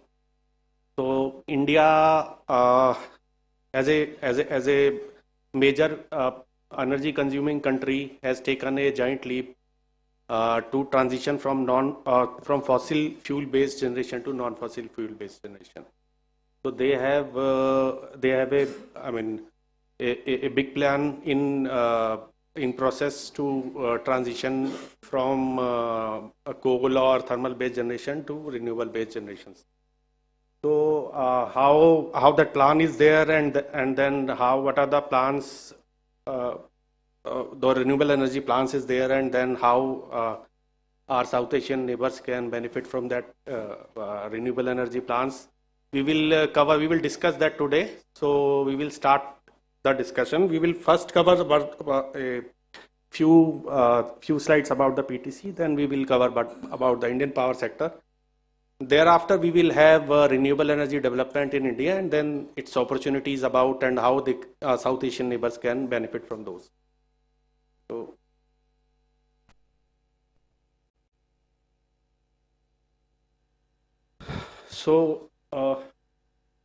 I mean, some of you may be aware about that. So PTC has completed 24 years of its incorporation. So we were primarily set up there are 4 key objectives within which the PTC was established. So one of the key objectives was promoting power trade with the cross-border countries or the neighboring countries. At that time, it was not that prevalent. So PTC was one of the institutions, and one of our key objective was to facilitate cross-border power trade. If you see, 4 of our objectives were there, and even after 24 years, all those objectives are still pertinent. And we are the 4 big PSUs in power sector are the co-promoters. We have started our journey from 2002, wherein we have around volumes of 1600 MUs, and now we have reached to a level of 87,000 MUs in last year. So we have quite a diversified group with an NBFC called as PTC Financial Services. We have a renewable energy company called as PTC Energy Limited, which has around 300 megawatt of wind energy assets. Then we were the co-promoter of first power exchange of India, Indian Energy Exchange. We have recently launched another exchange called as Hindustan Power Exchange. We have investment in hydro power project like Tista Urja Limited. We have some imported coal-based, fuel-based and tolling arrangements also. So we have presence in across all the sectors, be it in regulatory policy, power portfolio management, training, development, capacity building. So as a milestone, I have explained in brief. We have started our journey in 1999, and then from 1600 MUs, we are now 87,000 MUs. In between, we have started cross-border power trade with Bhutan in 2002. Then with Nepal 2008, with Bangladesh 2013. In between, we have been appointed the pilot projects for 2500 megawatt power, and then 1050 megawatt of wind assets. So we will now come to about the power sector. So as many of us know, that we are the 3rd largest producer of the energy in India after China and US. We have taken giant strides in renewable energy management also, and now we are the fourth highest renewable energy installed capacity in the world. We have around 416 gigawatt of energy of installed capacity from all the sources. 50% of the capacity is from thermal assets, and then we are, very close in terms of capacity. We are very close, around 41% from the renewable energy. So our peak demand is expected to touch 230 gigawatt this year. It has already touched 216 gigawatt. And then we have access to 100% access to electricity by all citizens of the country. So industrial consumer and residential consumers are the major consumers of the electricity. They consume bulk of around 70% of the electricity in India. So this is how the generation capacity is there. We have coal, the dominant source of capacity. It's a dominant source in the sense that most of the energy still is being produced by the thermal assets only. So we have, although for 50% of capacity from coal, but then in energy terms, bulk of the capacity is still produced by this thermal coal-based generation only. But then from last 7-8 years, we have done a tremendous capacity additions, and now our renewable energy capacity in terms of capacities stood around 170 gigawatt. So that is around 41% in total.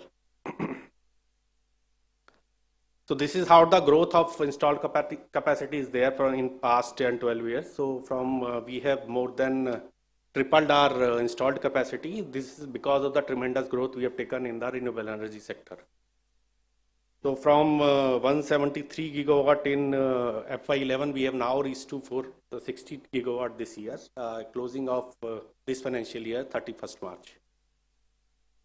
So we this capacity is further, we are going to have a target of reaching more than 800 gigawatt by 2030. So if you see the installed capacity proportional wise, so we see that there is a stagnation in hydro, because obviously the issues involved with the hydro power projects and its constructions. So we are not seeing too much of hydro power based projects commissioning in last 10 years. But you see, if our thermal capacity, share of our thermal capacity in total capacity is on a steady decline. Whereas renewable energy, the share of renewable energy, that green one is increasing in each year, and then hydro and all other sources are almost stagnant. So this is how the national level basis our electricity generation trend is there. So we have this year we have touched 1624 billion units overall generation. Our total installed capacity is 416 gigawatt, and then our capacity addition for this year itself from thermal plus renewable is 17 gigawatts. So demand, as far as capacity is concerned, capacity is increasing, and we are at a healthy pace, and we are able to meet the consistent demand. So demand is also, outpacing the capacity additions targets, and that's because of which last year in summers we have certain issues during the peak hours of the demand. So we can see that this is also a CAGR of demand is increasing at a CAGR of 4.5% from 11 gigawatt BUs. We have reached to more than 1500 BUs, and this year we are likely to touch at the end of this year we are likely to touch more than 1700 BUs.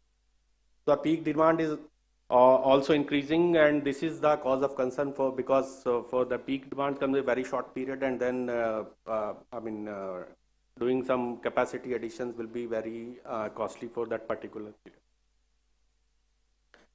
period. So now we will come to renewable energy development in past few years in India, and we will take to the journey.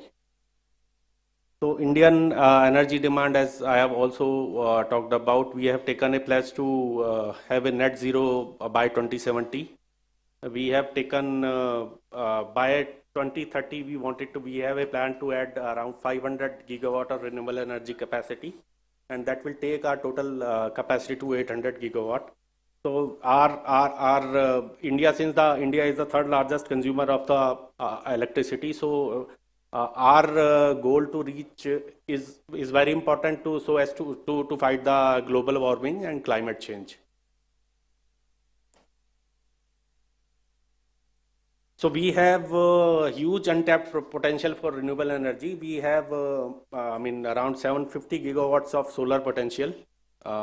Largely of that potential is still untapped. We have more than 100 gigawatt of wind energy potential. And then small hydros are also there, around 20 gigawatt, and biomass 25 gigawatt. So this total capacity, as per the plans, the country plans that 500 gigawatt will be added by 2030, and then around 50% of our consumption in energy terms will be from the renewable energy sources, which is around 15 to 18% right now. Although in installed capacity basis, we are almost equivalent. So there is a huge market size. We have right now 172 gigawatt currently, and then we have plans to reach 500 gigawatt with and 60% of that is expected solely from the solar only. So if we have such a huge plans with solar, then we will have to have a energy storage or battery storage plans also. So these are the key policy drivers of the renewable energy sector, because of which we are able to reach from to this target of around 172 gigawatts. So we have started from 2003 when Electricity Act was there. Then we have some introduction of renewable tariff policies there, renewable purchase obligations are there. Then we have feed-in tariffs wherein some for the new investors specific liquidative tariffs were given initial days, which are not competitively placed. We have National Solar Mission launched in 2010 to add up the capacity. Then we have in 2016 onwards we have started the bidding, reverse auction bidding through competitive bidding guidelines. Then competitive bidding guidelines for solar, wind, and later on hybrid were separately introduced, and because of which we have seen there is a huge drop in the tariff of solar, wind, and hybrid. CBT or interestingly, CBT cross-border energy trade regulations also talks about the trade of renewable energy across the border.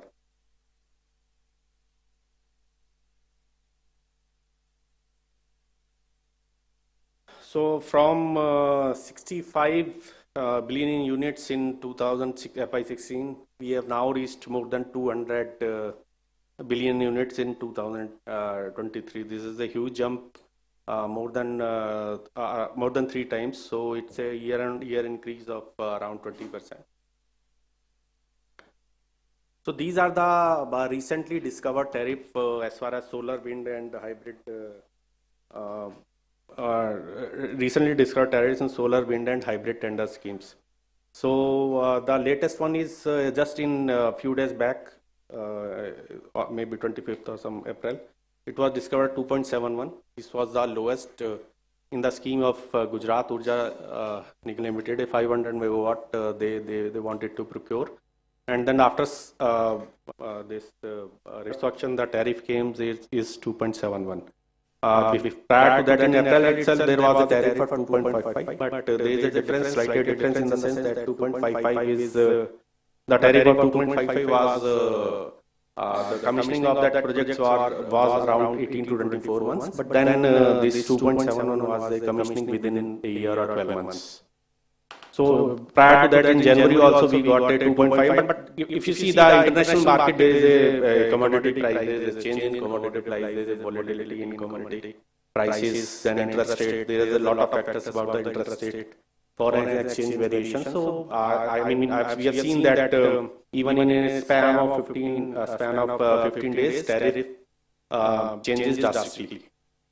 Similarly for wind we have started maybe 6-7 rupees in 5-6 years back, and then now we have reached below 3. So the challenge with the wind energy projects or the commissioning of the wind energy projects is there is a issue of because there is a capacity bottlenecks are there, and then major wind developers has a capacity book for next around 2 years. So there is a time lag as far as wind energy generation is there. Similarly, we have hybrid solar plus wind, wind-based hybrid tenders recently. So this most recent is from railways, Indian Railways. So they have floated a tender, very interesting tender. So as per the terms and conditions of the tender, they want a annual availability or annual PLF for first 4 years around 75%, and then after 4 years 85%. And the availability time block wise availability is minimum 50%. So based on that, I think there must be a thought process in the railways that after 4 years there will be some reduction in battery prices, and that's why they have kept the availability of PLF after 4 years slightly higher. So considering all this, bidders have quoted a very reasonable tariff of 3.99. And after, if I say that transmission charges, losses and charges waiver is there, so it will be a sort of landed cost for a DISCOM or utility, whoever procures the power, or railways in this case. Before that, Tata Power Delhi Distribution also floated a tender in December 2022, where the lowest one was the 3 rupees. And this 255 megawatt, they have a, as per the tender condition, they have a green shoe options to procure additional 255 megawatts. So they have totally procured 520 megawatt from this particular tender at 3 rupees. There also because it will be commissioned in next 15 months, so transmission charges will be paid for this project also. Similarly, this RUMS is there in September last year. It was 3.03.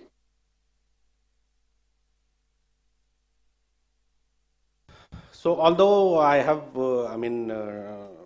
talked about that there is a steady decline in renewable energy tendered prices. But if we see from past 3-4 months, there is a slightly increase in the prices because of the factors like foreign exchange variation, increase in interest rates. There's a fluctuation in commodity prices, and then there are capacity bottlenecks in wind sectors. So these are the recent prices being discovered. We see they slightly tapered up in the recent time.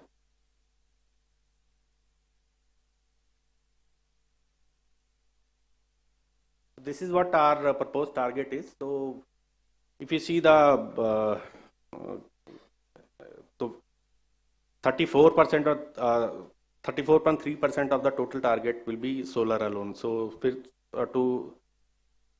to have this much of solar capacity, we need to have a balancing mechanism either from hydro, pumped hydro, or battery storage. So we have a hydro also, we wanted to have around 60 gigawatts, but then hydro has its own issues and challenges, and then commissioning timelines are also difficult to predict.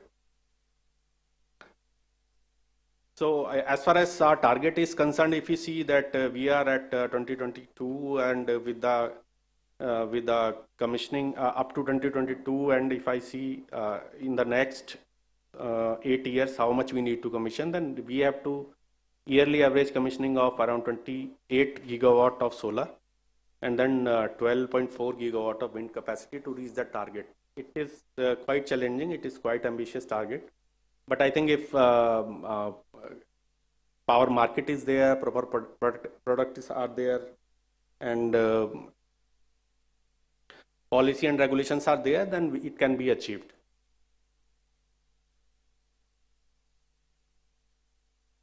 So we will come now to South Asian or South Asian neighboring countries. So as you all aware that all our countries have diverse source of energies. Then Afghanistan, Pakistan, they are dominant with gas, diesel. Similarly, Bangladesh also, they have a lot of gas resources, but untapped, you can say, or they are largely dependent on imported gas or diesel right now.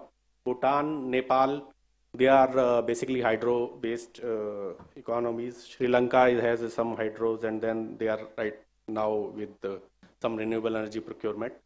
India has some diverse source. We have a lot of coal capacity, unlike in other countries. So domestically, we have a lot of coal available, which is a blessing for us in the current times. So India has the highest installed capacity, being the largest country of the region.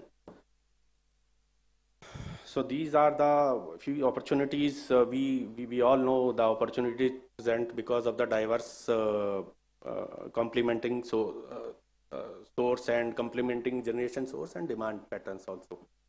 So in currently we all wanted to transition from the fossil fuel based economy to the non-fossil fuel based green energy based generation. So it provides because we are going to be the fastest growing region in the world in next some time. So we need our demand is also going to increase steadily. And for that, we need a green, low emission based options so that we can fight this menace of global warming. So as I have told you, we have complementarity in demand, and so we have Bhutan have significant hydro power which it can export, they are exporting right now. Similarly, in Nepal. Bangladesh has some surplus capacity, but then their fuel cost is very high. The initial, the variable cost is very high. So I don't know how much viable it is for them to export to India. But then Bhutan Bhutan is purchasing from past 2 years. They are purchasing power from Indian Power Exchange. So last year they have purchased around 400 megawatt, up to 400 megawatt. This year they have purchased around 600 megawatt through PTC. There is a complete, Bhutan to Nepal, because they have similarity in demand and generation, so there may not be much visible, but the Bhutan can supply to Bangladesh. Similarly, Nepal, during the dry season when their hydro generation goes down, Nepal can purchase power from India for their thermal steady power from India. And they can sell to India or to Bangladesh through India.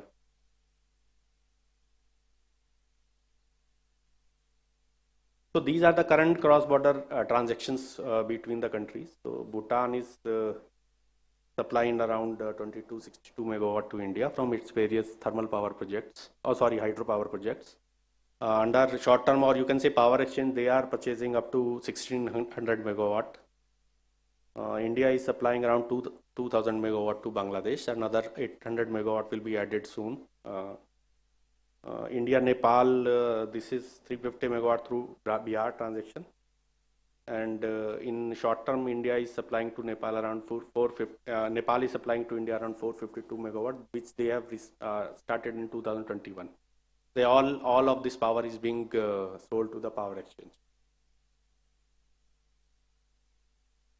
So these are the key guidelines for cross-border power trade, and one of the key provision for import-export of the electricity into as per the guidelines is that clause for 5.2 of the guidelines. It says that renewable powers or hydropower or thermal power with some coal-based generation with some caveats can be imported, exported to the countries. So renewable energy has been noted or has been acknowledged as a power trade energy between the cross-border trade, for cross-border power trade. So this is basically a seasonal, this is basically for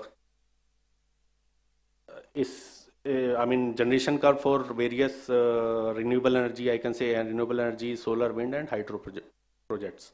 Because since Nepal and Bhutan, they have hydro projects, and during a dry season, they do require some energy from India. So how they can balance their portfolio with purchase of power from India. So this is a typical curve of seasonal generation curve from March to June. You can see it's the summer seasonal curve, wherein if you see that the solar power is there and then it peaks up. This is in the bottom. It's a time blocks, 15 wise time blocks. Entire day is divided into 96 time blocks, and then this is the generation is based on the time block wise. You see hydro is being used in the evening peaks.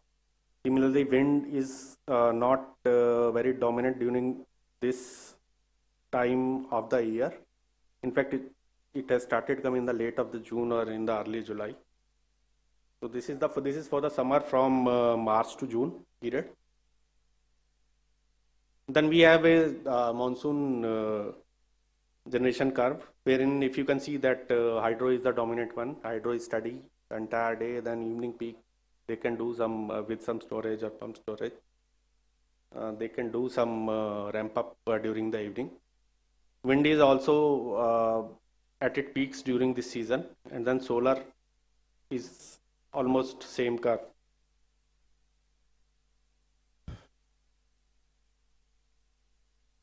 So this is particularly of interest for the Nepal and Bhutan. So they have a solar, then they have a hydro generation which can be balanced, which they can ramp up during morning and evening peak. During day they can take supply from the solar, and then for balance for night also they can explore the wind or I mean maybe hybrid or storage sources. So one of the options, as I have shown through the curves, one of the option for Nepal and Bhutan being the hydro-rich states is that they can procure power, solar power, which is at quite a competitive rate at this point of time, which is at recently discovered 2.70. And then they can synchronize their operations with the hydropower projects. And in the morning and evening when solar is not there, they can ramp up their hydro generation with storage. And then during the day, they can use the solar power. Or they can have that hybrid plus BESS. This can, with 50% availability, this can contribute most of their demand even during the evening time, during the night time. Bangladesh being dependent largely on the imported fuels, they have a high variable cost. They can procure power either from solar, wind, or hybrid, and then replace that power. So that will have an positive impact on their economy as well. They will transition to non-fossil fuel based economy, and then their economy will be better because that will be free from all this foreign exchange variations, and they need to pay imported fuel and imported gas and imported coal in dollars. This will be in INR only, and they can transition to that. Thank you.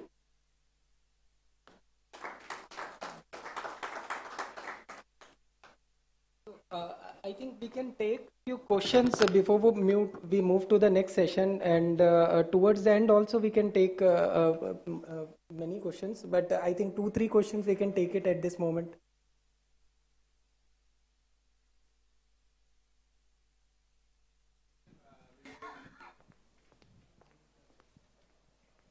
CRC regulation 2019. Till now, that is not actually allowed the renewable energy trading, I think so, to the third country. And third country means, you mean to say trilateral? Other than the India. You mean trilateral? Trilateral, and also from the open market. Okay, this is one thing. Other thing is by 2070, India will be zero carbon, and 2030 it will be 500 gigawatt. So 500 gigawatt means 60% of total demand, I think, so total generations.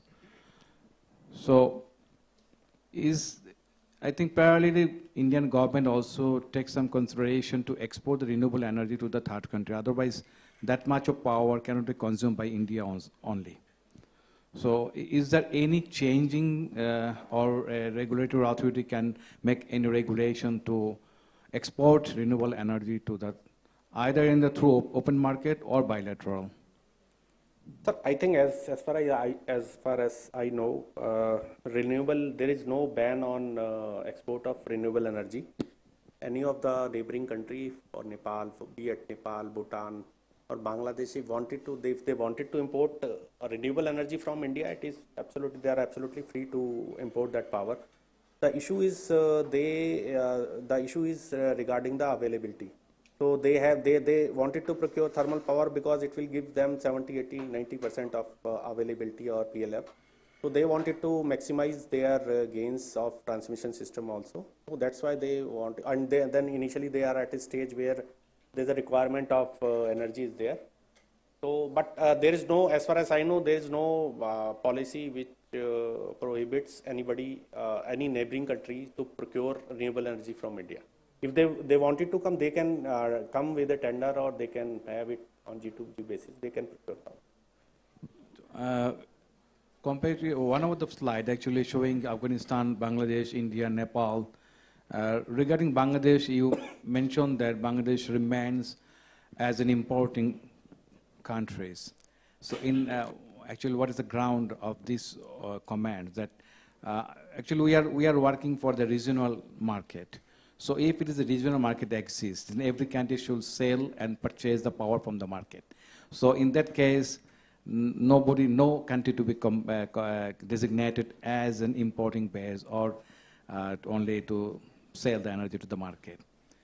No, I think, I don't know, I'm sorry if I have sounded like that, but I'm saying that currently they are importing power from India, around 2,000 megawatt. They are not exporting power to anybody. In future, obviously, everything can change, it can change. But they are right now importing fuels also. They are right now importing power from India.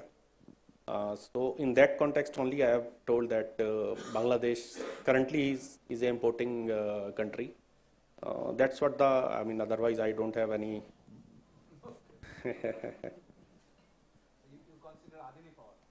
Yes. Adani Power, I think they have added one unit. Other than that, PTC is also supplying, and TPC is also supplying power to Bangladesh.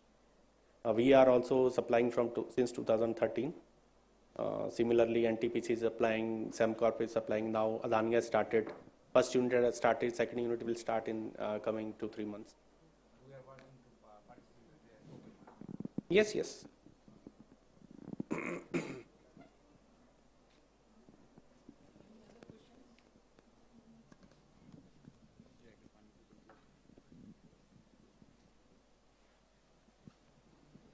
Anyway, we'll get another chance to ask any question towards the end also. Now I'd request Anupam Badera to share his views on the power exchange based products which are available in India, and possibly if that can be replicated or used for trading with the regional countries.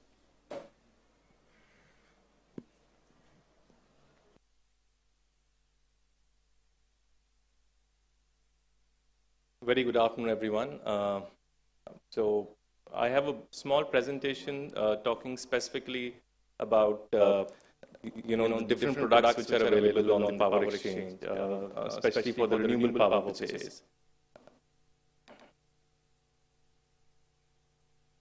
So Bharat was focused more upon medium-term and long-term power purchase, more towards the bilateral contracts. I am focusing only towards the exchange products which are available as of now. So, I've said the presentation like this, very briefly about the power market. I'm sure everyone is already aware. What is the prevailing market structure in India? And then moving on to the renewable contracts on the exchange, and then some market analysis.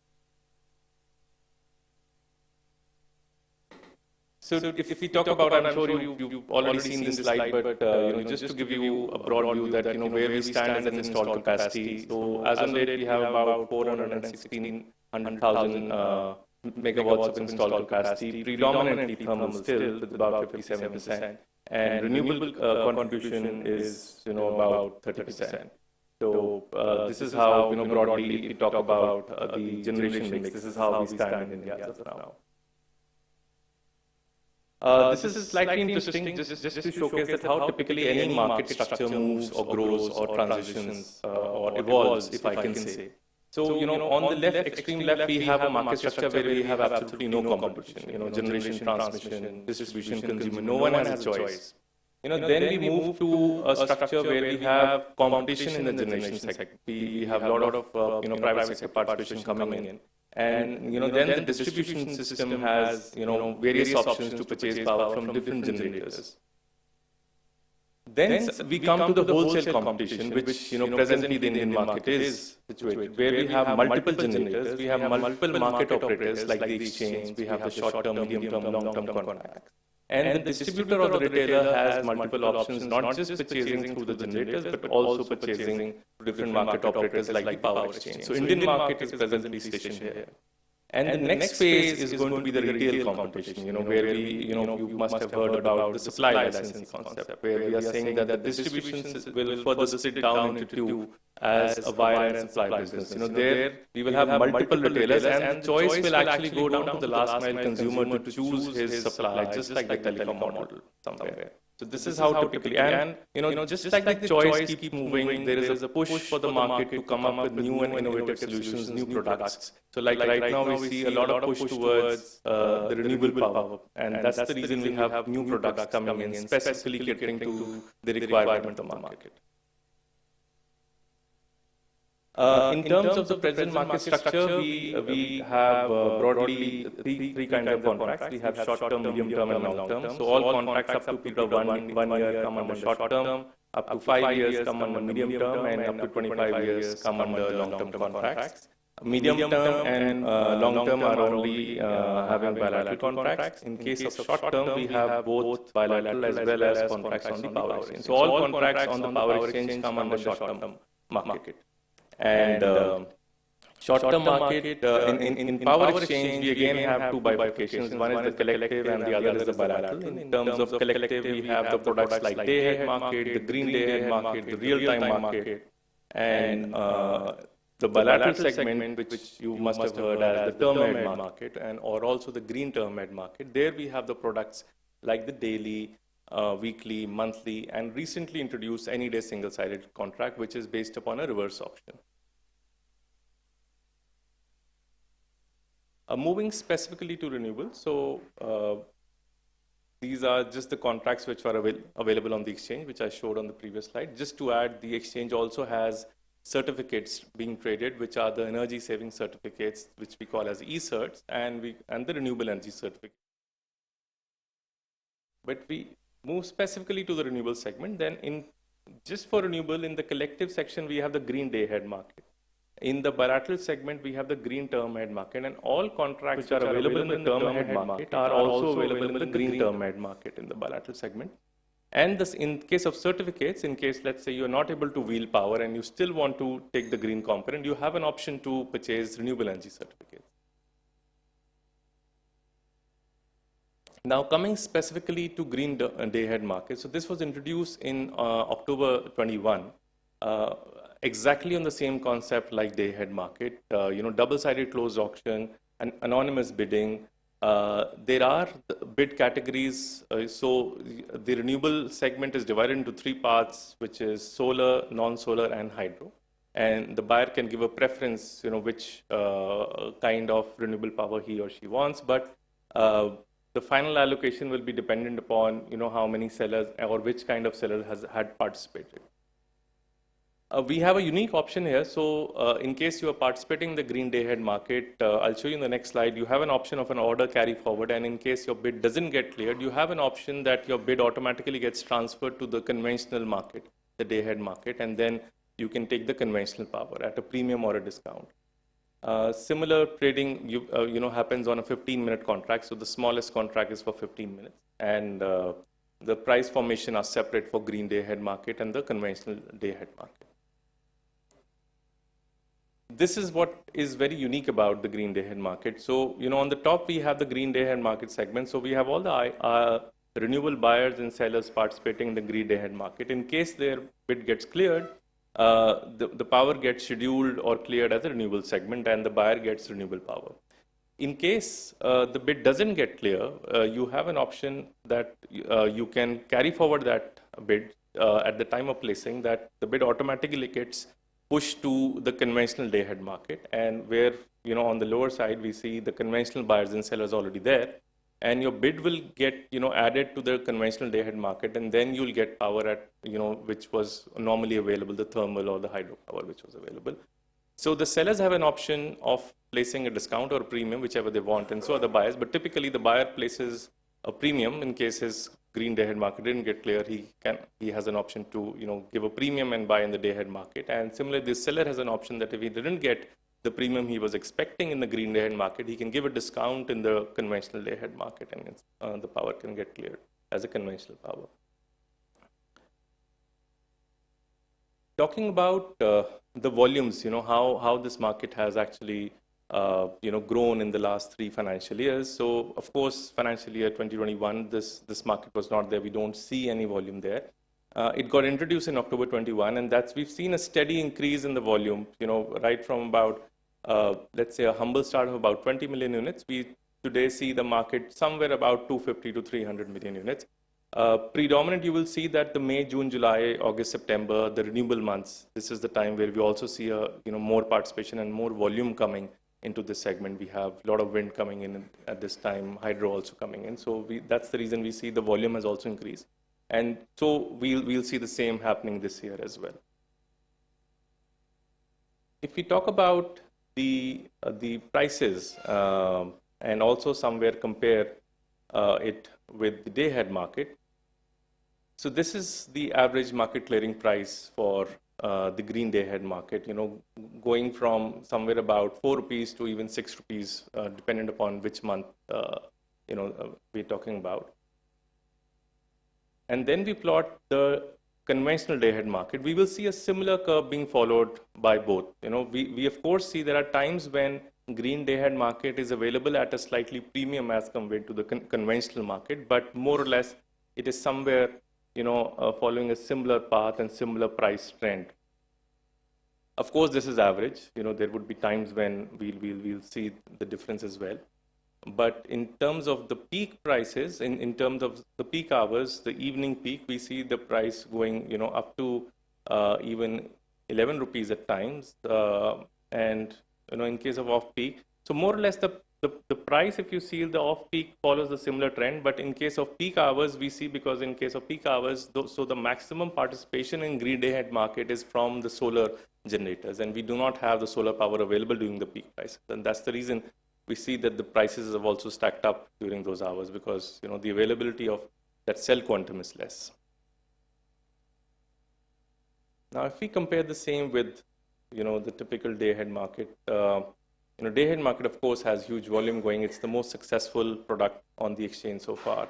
And, the market clearing price and the peak prices somewhere, all of them following a, similar trend. Of course, the peak here as well, the conventional day-ahead market, again, is showing a slightly higher or a premium as compared to the average price, of course, because the demand also increases during that time. Now, if we just quickly do a max and the minimum prices, which have, shot up. So we have the market clearing price. So the max has, really gone up till the time, till April 22 is the time when we had the, price caps being introduced. Until then, we had even seen the price going till 20 rupees. And thereafter, the max has hit, 12 rupees consistently. So we've seen that, even the peak prices in green day-ahead market have hit the maximum for forbearance price, which is approved by the regulator. And in case of the minimum, it's about 4 rupees consistently. So there are huge differences between the minimum and the maximum price. Though if we compare it, with the conventional market, the green day-ahead market, even the minimum is at a premium. But because the prices, the market is capped, we do not see that premium being commanded here because both day-ahead and green day-ahead market are hitting the maximum peak price, during the day. But in case of the minimum price, we definitely see wherein the day-ahead market, minimum price would be somewhere around 3 rupees. The green day-ahead market minimum price is somewhere about 4 rupees. So clearly about 50 paisa to 1 rupees premium being commanded by the green day-ahead market, by the renewable segment.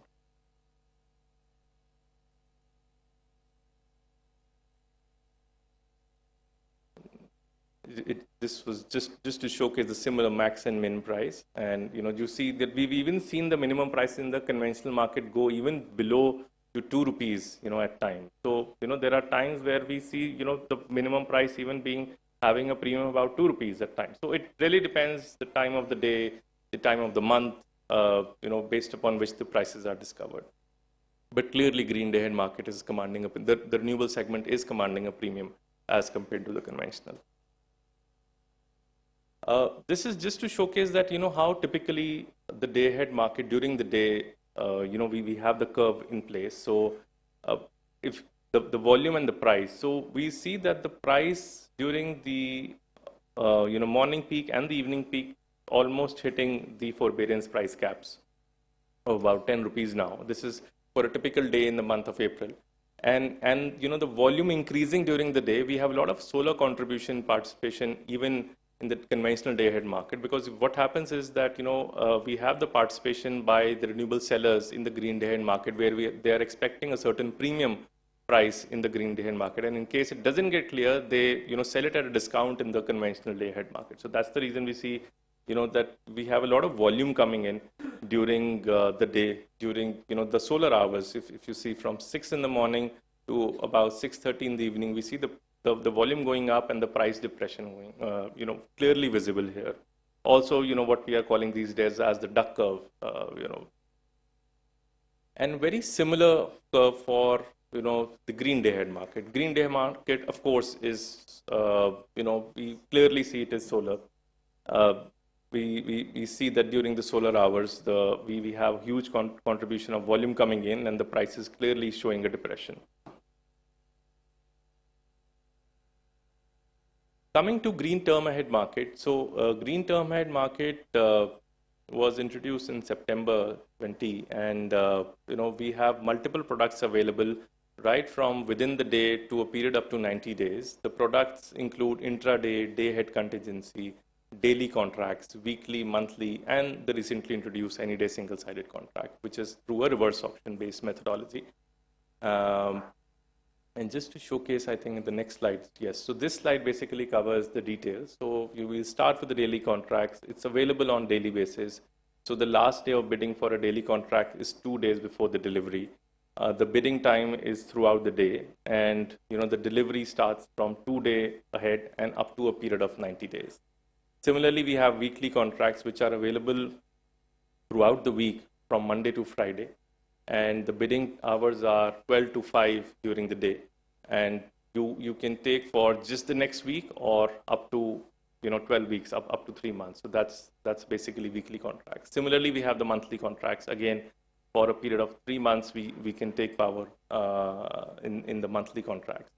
And the last one is the any day single-sided contract, which is on available on daily basis. The minimum time you need for the delivery is about 2 days, and you can take for a period of 90 days. And the price discovery mechanism being followed here is reverse auction. So, first we will have an expression of interest being floated by the buyer, and then, everyone will participate with their initial price offering, and then there will be a reverse auction which will happen. So the final successful bidder will be selected based upon a reverse auction-based methodology.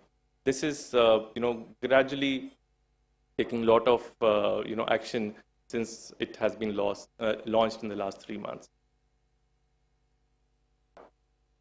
This is green term ahead market volume. Again, it was launched in September, and we've seen, for all 3 financial years, there's been a steady increase in participation, and the volume gradually increases in the green term ahead market. Of course, you will see, volume increasing during the summer months here as well.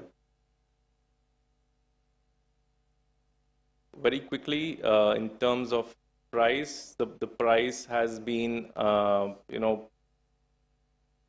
if we see the average price, the average price available in green term ahead markets in the range of 6 to 10 rupees. Again, based upon the time of the day, the time of month, the prices may vary. The peak price follow a similar trend because these are more of negotiated bilateral contracts. The true price discovery doesn't happen here. And similar for the off-peak price as well. Very interesting, just 2 slides, very interesting for 2 financial years. This is for the financial year 21-22. So if we divide the total quantum of exchange, so what is the contribution of each product in the exchange quantum? So of course, day-ahead market being the most successful captures about 55 to 60% of the total volume of the exchange market. Thereafter, the green day-ahead market is just about 2% today. Then we have the real-time market, which is gradually increasing, about 10 to 12% is the real-time market. Adding to the green term ahead market, which is about, you can say about 5% at an average. And lastly is the term ahead market. So this is how typically, each product is divided or the contribution of that product in the exchange volume. The same thing for the recent financial year, about 65%, 50% you can say for the day-ahead market. Of course, green day-ahead market has slightly increased about 3 to 4%. The real-time market has substantially increased to about 20% now. Green term ahead market stays about the same, about 5 to 2%. And we have the term ahead market. So, the thing we can see here is that gradually we are seeing more contribution, more participation. So as and when more merchant capacities gets added into the system, we'll see these green products having a larger contribution in terms of the percentage of the total exchange volume. Lastly, just to mention that another product is the renewable energy certificate, which is also available on the exchange. We now have single category. We do not differentiate between solar and non-solar. Since December 2022, we just have single REC. The trading is both on exchange, and it has now also been started being traded through the traders on a bilateral basis. There's no banking or borrowing which is allowed. It is single transfer. Price guarantees now is completely based upon the market. And the price discovery mechanism, in case of exchange, it is on uniform price discovery, and in case of bilateral, it is through negotiation. And the volume and the price. So of course, till December we had the categories of solar and non-solar. So the volume is different for solar and non-solar segments. But since December, we just have one category, which is REC. You can, of course, give a preference.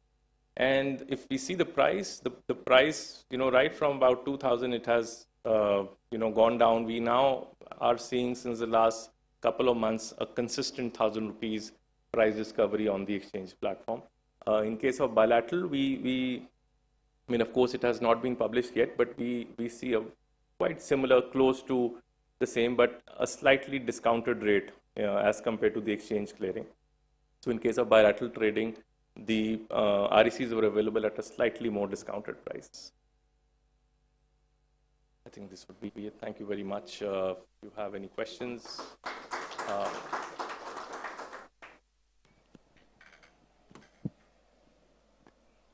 What we'll do is we'll ask all the PTC team members to come over the dais, and then we'll have a Q&A round on both the sessions, possibly including for the exchange-based product.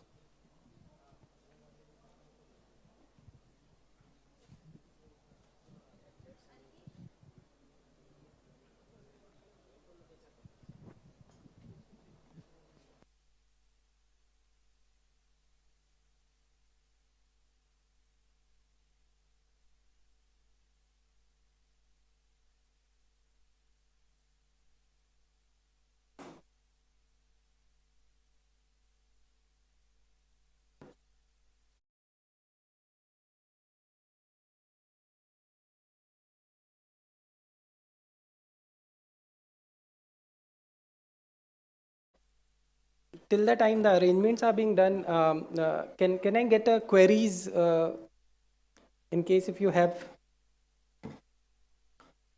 Okay. Mic? Can somebody provide a mic to?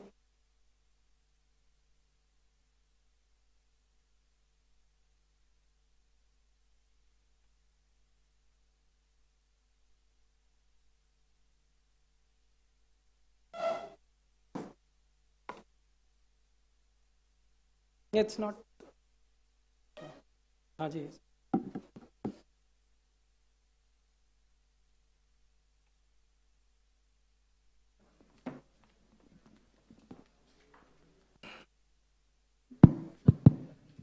Hello.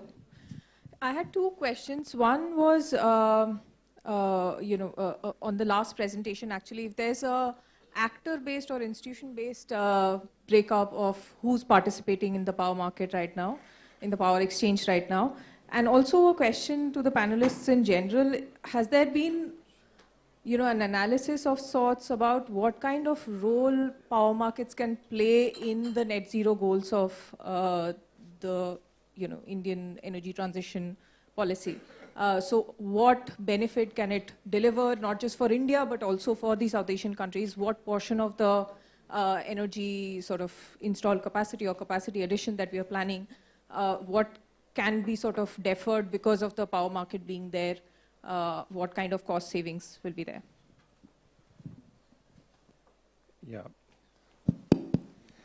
Yeah, I think we'll take the,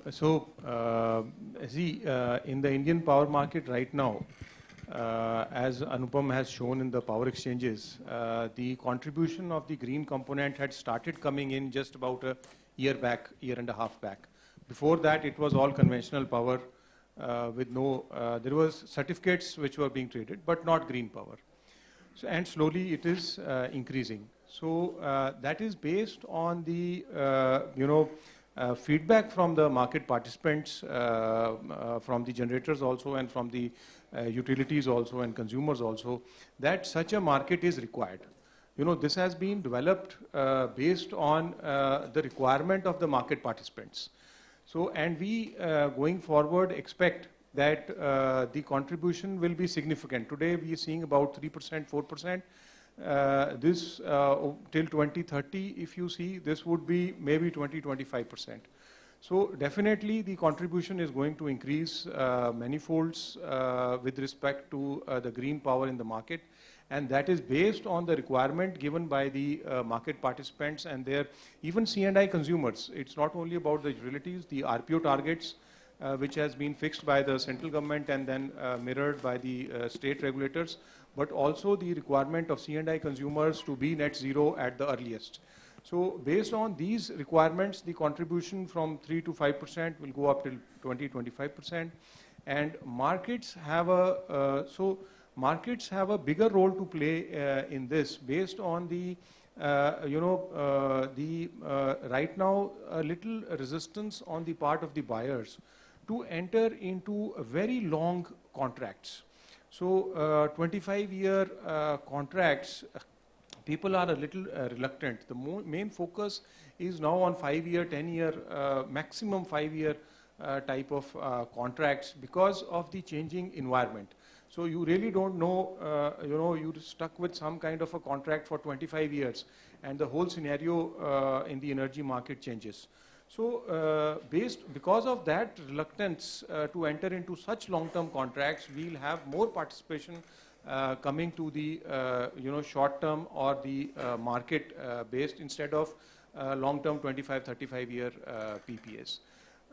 Thirdly, we see active interaction with our neighboring countries because India being a very vast country, we have all kind of resources. So we have coal, we have some very limited gas, we have large resource hydro, and then areas where we have very good radiation in terms of solar and wind, coastal areas wind. But Bangladesh, Bhutan, Nepal have one particular strength which they have. But if you need to go into energy transition, that you need all segments to combine, as Bharat has showed on the various graphs on 96 time block plotted season-wise, that you need a mix of wind, solar, hydro, and maybe battery along with it to give you a complete transition to renewable. Otherwise, you'll still be depending upon coal at some point of time to meet your seasonal peaks or your evening time of the day peaks.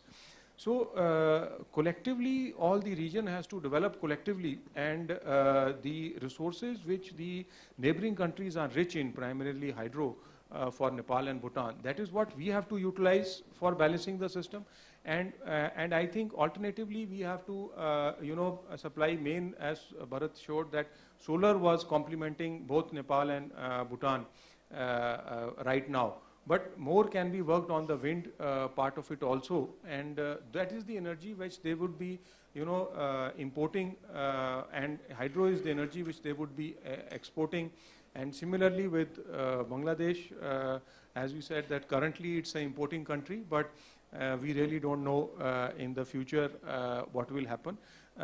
They can also substitute right now. There is a transmission constraint, so in the immediate time period, they can substitute right now with the renewables, and in the long run, more transmission capacity can be built so that they can import more renewables and maybe support, because of their diesel and gas, support during the evening peak hours. So this whole construct, the way it is built, it will over a period of time, this cross-border part will again increase many folds. So both green energy and the cross-border trade of green energy, we expect it to grow exponentially. One query was on the market participants. Who are the market participants participating in power exchange at present? If you can respond. Yeah, so in terms of the neighboring countries, we have the utilities only participating right now. So from Nepal, we have NEA. From Bangladesh, on the power exchange, maybe soon, as Sir said, we are exploring competitive markets in Bangladesh, so they would be participating. And from Bhutan, it is DGPC. Within India, of course, we have the utilities, the C&I consumers on the buying side, and the larger ones like Vedanta and SR, which is now Arsenal Mittal, they are on the buying side. And on the sell side, we have generators basically, and some utilities who have purchased more power under the long-term contracts and are now having surplus power than their RPOs. So we have Karnataka, earlier we had Andhra, Telangana also, and sometimes we have Himachal also. So these utilities are also there. Plus we have renewable energy generators. Renew is there, Adani is there. All of them are participating in the GDAM and GTAM. And on the buying side, I already shared. Any other query? Yeah.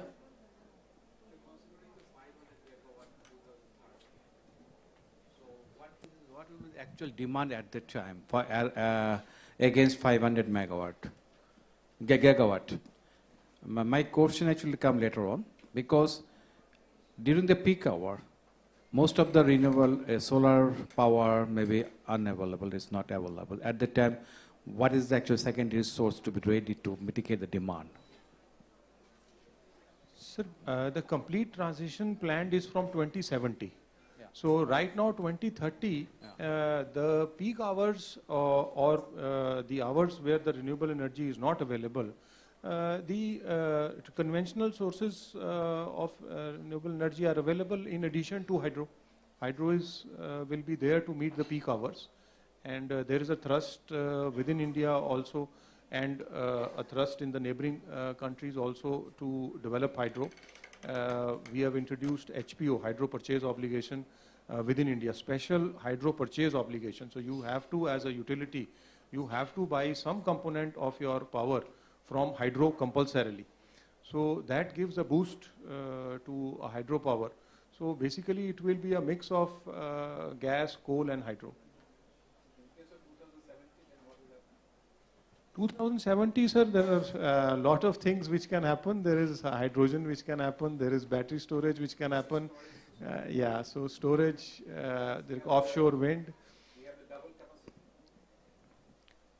That means considering the storage capacity plus renewable wind, renewable means solar, wind, and hydro. So in case of RE, that means solar, during a peak hour, so you have to make ready for storage systems. That is to be additive power. Is it? Yes, so you have to generate more during the time when renewable sources are available, store it, and then use it when they are not available. That's it. So storage, of course, is essential because to make the system stability, I think it's required. So there is a lot of work right now. Currently, see, hydrogen and battery, a lot of work is going on. But on pump storage also, there is a lot of work going on in India. So there is pump storage is again, you need to pump it up and then back. So that is one segment which is, you can say, alive now, where work is being done. And hydrogen may be still concept stage, maybe 3 years, 5 years down the line. So one query I do have is, suppose if Bangladesh or any other country, they want to source, let's say 100 megawatts of power plant. So what is a key process, especially from the renewable? So what is a recommended composition for them, and what could be the possible process? See, so therefore, currently, as Bharat has shared, there are a lot of bidding and all those which is already happening on the Indian side. And traditionally, we have seen Bangladesh has used those processes to finalize the generators. And then Government of India and others have given the requisite approvals to start the power flow. So currently, what we foresee is in terms of transmission. For Bangladesh, there is a bottleneck for transmission. So firstly, that transmission augmentation has to take place, then more power purchase can take place. Whatever transmission corridor is available, that has more or less been utilized with the current contracts. So we need to build more transmission capacity, and then they can source more renewable power from India. Another question is on the exchange, basically. Currently, day-ahead market is being only used in the cross-border. So what could be the possible next product? Because there has been a discussion that RTM will be possibly utilized by one or the other countries, as well as we do have a exchange-based product. So any view or opinion on this, sir? See, it will depend primarily on what is required by the neighboring countries. So in terms of the availability of the contracts, Anupam has shared, you have GDAM, RTM, DAM, you have GTAM, you have TAM, you have any-sided single.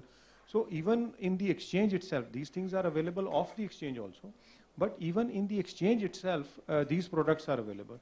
So based on whatever is the requirement or ask of the neighboring countries, that can be facilitated, because that those things are already, day-ahead market is already being used. So in addition to that, if real-time market is required, that can be facilitated. If green day-ahead market is required, that can be facilitated. I don't think that is a big bottleneck there. It's based on the requirements. Any query from the participant? So started to answer one on energy storage there a bit, but I was wondering if is there an actual mechanism for energy storage to bid into any of the markets, any battery energy storage, and if it was coupled with wind or solar, would it be able to bid into the green markets, do you know? And then kind of a second one I had was just curious about what's happening with some of the green products that then don't get picked up anywhere in the real-time market. Are they then getting curtailed, or are there any numbers on the amount that might be curtailed based on not getting picked in the market? Well, so battery storage and also pumped hydro. So both have been clubbed together with renewables, and they can be bid into the market as renewables to take care of the peaks. So there and some kind of transmission waivers to facilitate them have also been given by the government. So there is some policy directive to facilitate their coming up and then participating in the markets. In the day-ahead markets, in the power exchange markets also they are being allowed, and similarly in the long-term bids also, if they are being facilitated. So that part is taken care of. The Curtailment part, see, renewable as on date in India has a must-run status. So even if it contractually there are some issues, if it doesn't materialize, the generation will run. Only it is curtailed on account of transmission constraints. So if there is some problem in transmission, some tripping or maybe capacity is not available in the high wind season or during the high solar generation, only then there will be a curtailment. Otherwise, mechanisms exist for them to sell, because if it doesn't sell in the GDAM market, let's say very short term, if it doesn't sell in the green day ahead market, then it sells in the day ahead market.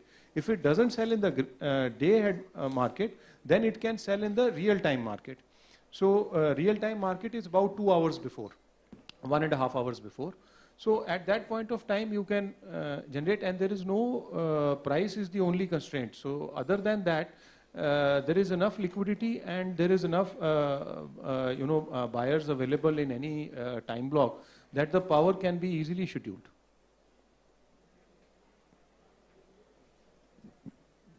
Are there any other queries?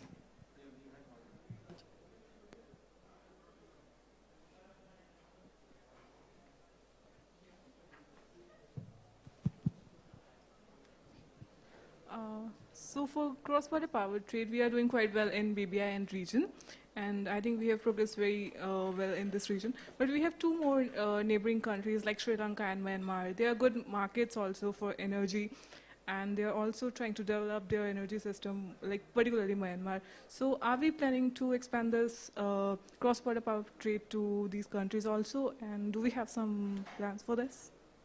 This is from you're right. Actually, Sri Lanka is, multiple. We started with undersea cable, then we said maybe we can connect it without that also. So that discussion is very much alive and on. And similarly with Myanmar also, there is a small trade of about 3 megawatt, which is undergoing right now also. So there is a mechanism which is existing under which a small quantum is going. There also we need to build strong transmission lines. That is the key point, because the load in Myanmar is also far away from the Indian border. So we have to take the power,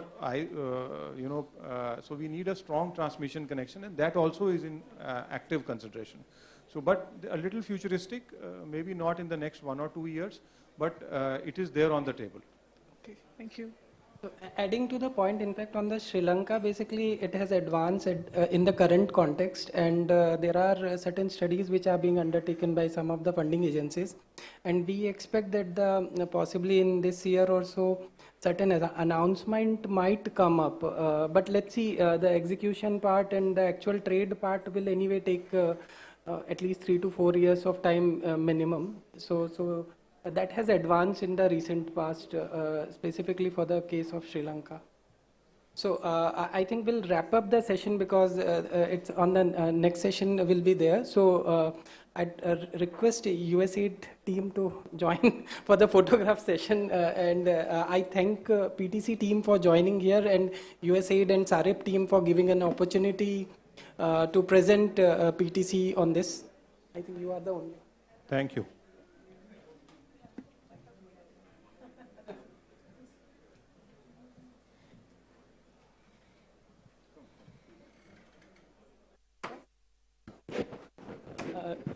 Shankarji and John, if you can come.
learn more about how promotion of energy efficiency services are happening may like to stay here.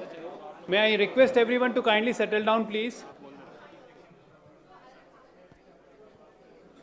Now I would like to invite Animesh ji so that he can initiate the session. Thank you.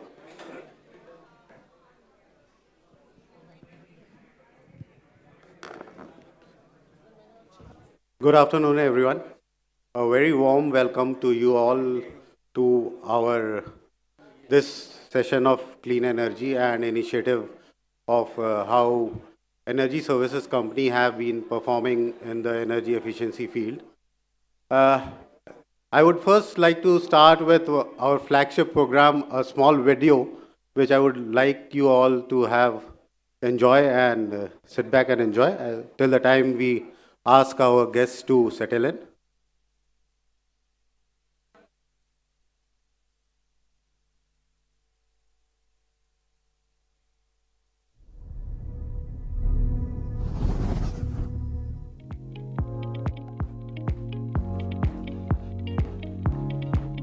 We call it the Blue Planet, the only one of its kind in the known universe. But once sun sets, we see a glittering globe. As countries see the benefits of development, the increased growing modern amenities in the hands of a rising population. And one of the basic benefits is the access to electricity. Powering the lighting systems across every nook and corner is essential. In any developed society today, an existence without lighting systems is inconceivable. And the sparks in night are our crores of LEDs in every part of our country. It is estimated that Indian households have over 1 billion lighting points, of which 13% use incandescent bulbs, while 46% are tube lights. LEDs or light-emitting diodes use 75% less energy than earlier options. However, a high retail cost was preventing the consumer acceptance and adoption earlier. But the year 2015 changed all that. Under the leadership of the Honorable Prime Minister of India, Shri Narendra Modi, the Ujala scheme was launched. Under the scheme, the energy-efficient lighting options of LED were made affordable for all sections of the society. The LEDs are taken to the end user by the Energy Efficiency Services Limited, with the objective of promoting energy efficiency in India. EESL, partnering with support of the Bureau of Energy Efficiency and under the guidance of Ministry of Power, has scripted an incredible story of success and hope for every citizen. Under the Ujala scheme, LEDs were made available to the people for as low as 61 rupees.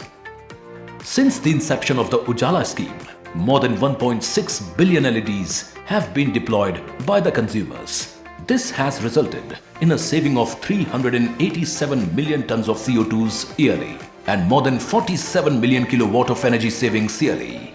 The above numbers led to a big revolution that has been triggered by the Ujala scheme. It has transferred both the LED market in the country and the average Indian thinking of every citizen about energy efficient lighting. Today, the nationwide production of LED bulbs has increased from about 0.1 million bulbs to 40 million per month. Ujala's story of economic and social success has raised interest in academic spheres too. It's today part of a leadership case study in one of India's premier educational institutions, IIM Ahmedabad. While under consideration as part of curriculum, the true signs of success, however, are seen on the smiles of the common Indian across the country, where Ujala has helped them reduce their household electricity bill, brought in options for employment, and helped them do their bit to contribute in the country's efforts towards creating a greener, more sustainable and an energy-efficient place on this blue planet we call home. Ujala, the story of lighting every household in India that joins every citizen to mission life. Thank you for looking through the video. Now we will start our session, and I would request John, Director USAID, to please come and take the chair. I would also request CEO ESL Vishal Kapoor to please come and take the chair. I would request our Executive Director Bhavanjeet Singh to please come and take the seat. I would request Mr. Jitendra Agarwal, CEO Surya Roshni, to please come up on stage. And I would request Apurva, USAID, please. Just 5.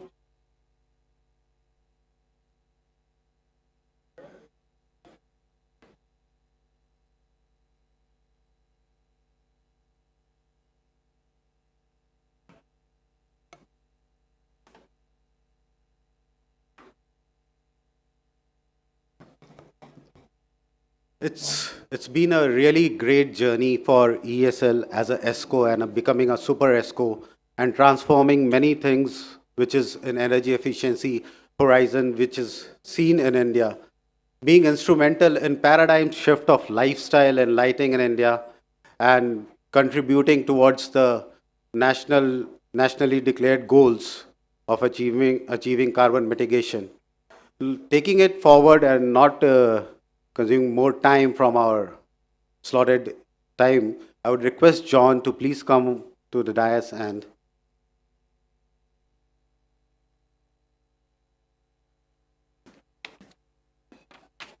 thanks very much. Vishal Kapoor, Jitendra Agarwal, Bhagwajit Singh, my colleague Apurva Chakravarti. I understand this side event is organized jointly with Energy Efficiency Service Limited. So first of all, Vishal, I want to congratulate you and your team for continuing to be a pioneer in energy efficiency in India and globally as well. I would submit to you all that ESL is promoting a new strategy under new leadership. It's emerging as an enabler of a net zero energy transition in India. And my organization, USAID, will continue to partner with ESL on this transition. And in fact, USAID and ESL have long partnered on clean energy initiatives like public-private partnerships in ESCOs, super efficient air conditioners in India, buildings, energy efficiency, electric mobility, and smart meters. And in fact, when Vishal and I first met, it was in his previous avatar as Joint Secretary with the Ministry of Power. So it's good to see that he's still fighting the good fight with respect to clean energy and energy efficiency. USAID is now working even more closely with ESL under our South Asia Regional Energy Partnership for implementation of this net zero vision. For example, we're jointly expanding the large-scale cooling program, energy portfolio management services to DISCOMs, energy demand response, green villages and towns, particularly in remote isolated regions of the country, such as Ladakh. We're also going to be linking up ESL and amplifying their message and their activities in South Asia through our South Asia Regional Energy Partnership. And today's event is, in fact, a step in that direction. We have, as you know, delegates attending from across South Asia. They've come to participate in this first South Asia Clean Energy Forum. Recently, senior government officials from neighboring countries, including Bangladesh and Nepal, met with ESL officials to learn about India's successful large-scale energy efficiency and e-mobility programs, and they expressed interest, strong interest in collaborating with ESL to adapt, to replicate these types of programs and adapt them to the local context. ESL is perhaps the world's largest public energy service company, and its success in implementing large-scale programs in India can serve as a model to inform neighboring countries in South Asia, across the Indo-Pacific, and around the world, including in the United States. Under SAREP, we intend to facilitate these types of transactions between ESL and other countries, and we hope to expand and build on this successful partnership with ESL going forward, and to support all of our journeys toward net zero. Along these lines, we've developed a new memorandum of understanding with ESL, which will highlight this ongoing partnership and delineate our new areas of collaboration. With those brief remarks, I thank you all for your attention. Dhanyavad.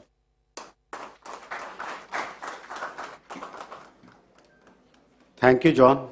And once again, I would like to take this opportunity to thank SAREP and USAID to co-partnering with ESL. And now I would like to request our CEO, Vishal Kapoor, to please come and say a few words.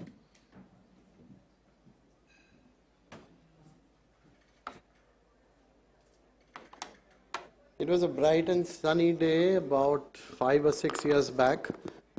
I was posted in the Ministry of Power, looking into the distribution side of things in the country, and we had embarked upon a program for village electrification, and a lot of work was being done all across the country, and I was in one such visit to the northeast part of the country, very remote, about 100 kilometers away from Shillong. This place where I was going, there was just a road and mountains, and there was hardly any place where I could kind of find any place to even eat something, have water or something. But there's one shop, a small ramshackle shop, which was serving tea. Requested the driver to stop the car and see how the tea is made in the northeast. Wonderful tea. And when I came out, I saw a bulb, an electricity bulb, an LED bulb had inscribed EESL on it. This is way back in 2017. Same trip, I moved ahead and was visiting a village where recently the village electrification was completed. Even at this place, there was a house where this lady, she had just got her house electrified under this scheme. And when I asked her what is the biggest happiness that you've gotten, she said that it is this electric lantern. She was a Christian lady, and this electric lantern, this is the first time in my life that I have been able to light up a electric lantern. And that brings us to light. Light, when we talk about light at the end of the tunnel. Light is something that perks us up. It is something that comes with a lot of positivity. My rookie company, a very young company, has been able to light up India in association with the governmental efforts by way of simple method, a simple product called a bulb. But that bulb is not simply a bulb, it is an LED bulb. 2014, India was progressing on its path of electrification, but at that point of time, a bulb used to be a lifestyle item. An LED bulb used to be a lifestyle item. It used to be $5, or in fact even more.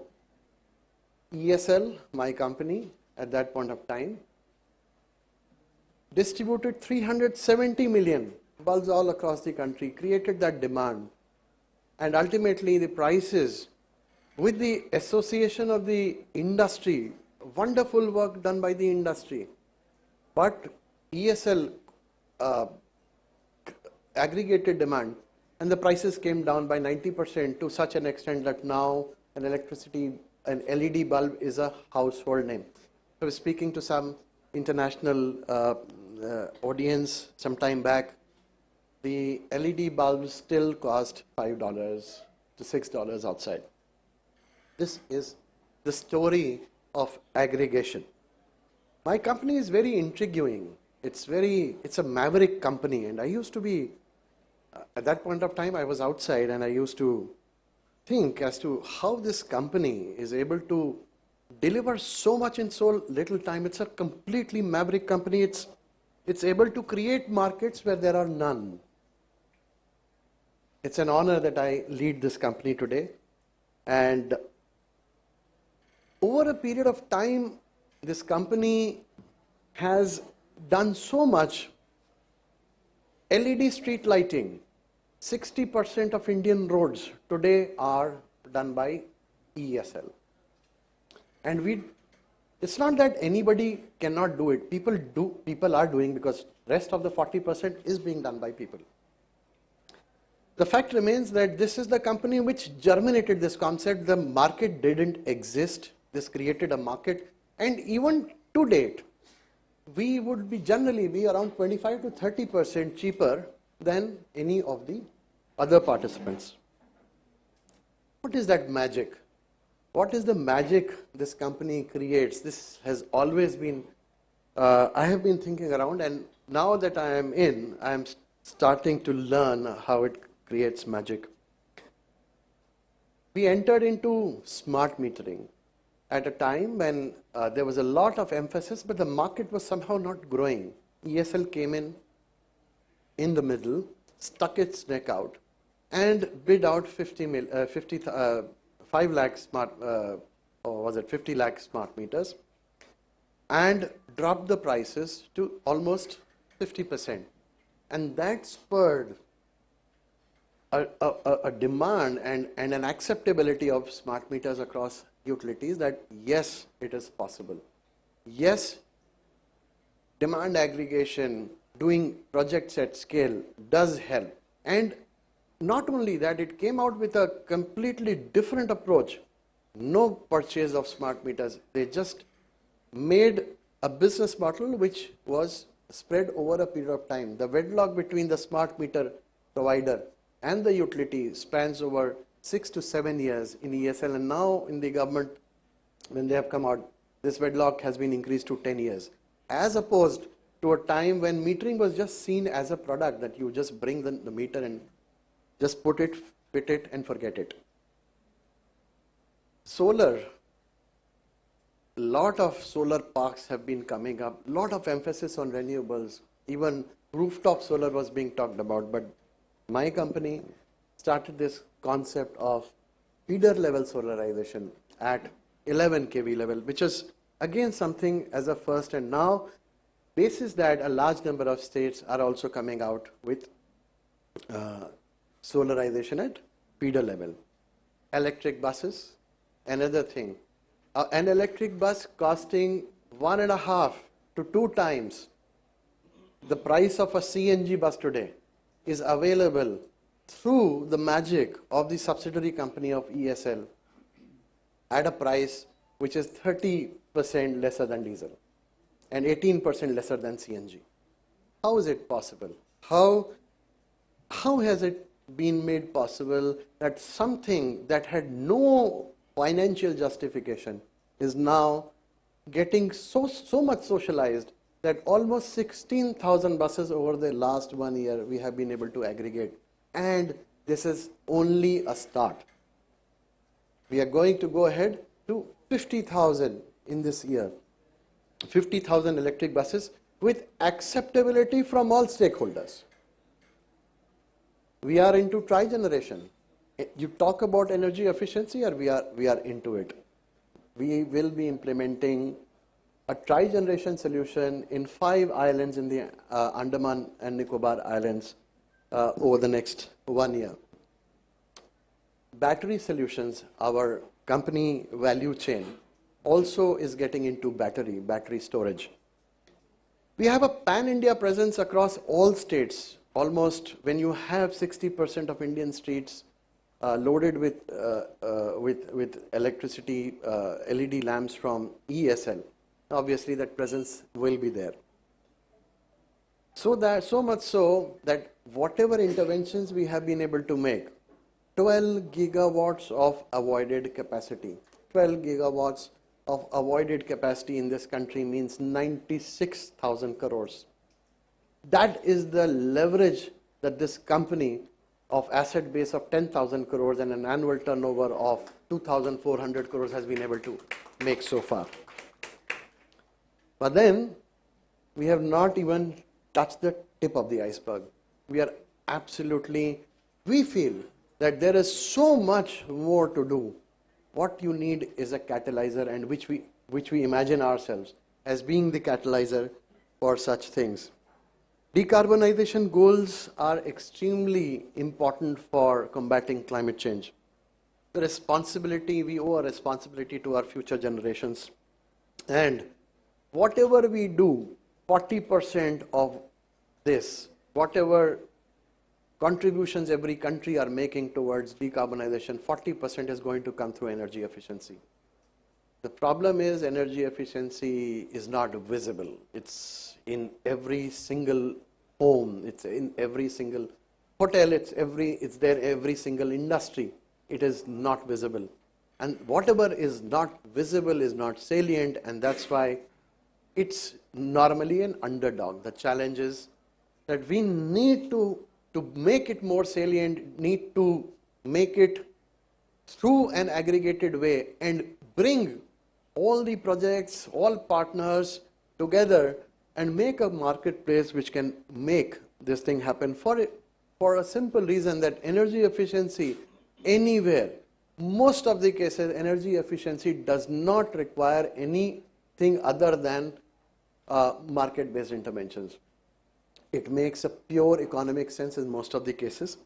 ESL has done most of the interventions so far on a pure market-based model without any kind of financial or any kind of other support from any other side.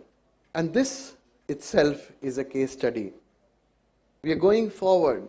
We are not stopping at this. We are going forward. We are going into clean cooking. We are going into MSMEs. We are going into cooling over a period of time in association with our partners, USAID, who I thank very much for helping us formulate a strategy and vision for the next phase of growth of ESL.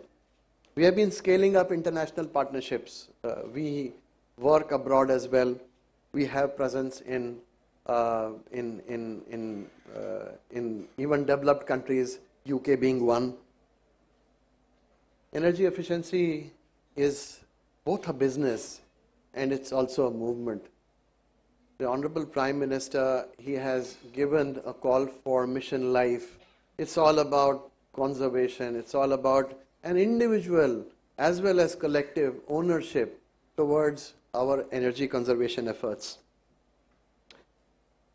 It requires a lot of behavioral change. Business is one side. Whatever, if anybody studies ESL from outside and studies it in detail, it's basically that term acronym called EPIC, which is talked about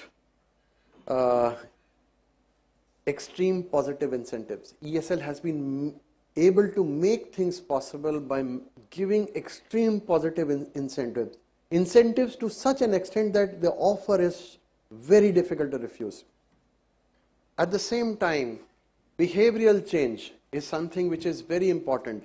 Education, because of non-saliency of energy efficiency, not many people understand energy efficiency, and that is something that we all need to scale up. We are open to anything and whatever it takes to ensure that India reaches its decarbonization goals. We are ready to collaborate with various people, various entities, ESCOs, India, abroad, wherever, because we understand that climate change is something that one company or one person or organizations cannot do. It has to be a collaborative effort. If we do not collaborate, if we do not partner, if we do not, even things like even simple knowledge exchange, it works wonders.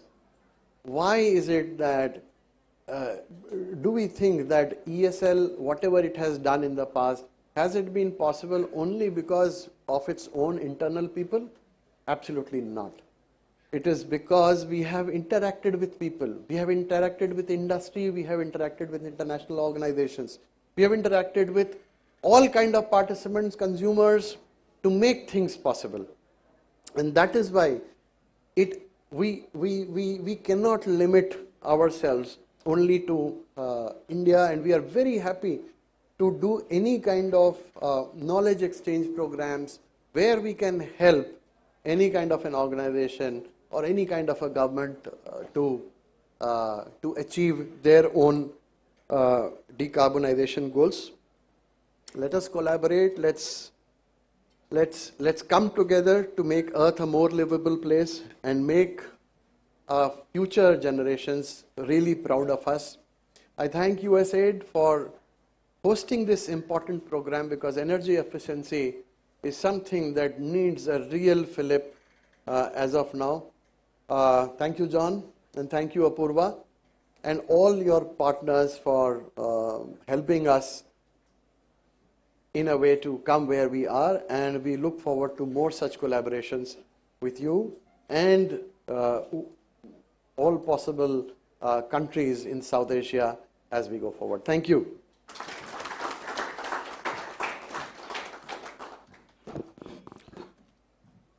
Thank you, sir. It always gives you an itch to say something more and more about ESL when you hear our CEO, and especially for people like us. And one thing which most of you would have heard was Gallup survey. So I can easily tell for this company, if we have to give a score, and if I have to give a score on the employee satisfaction, I would surely rate it 5 out of 5. And on that note, I would invite our Executive Director, Bhavjit sir, to come and throw some more light on ESL.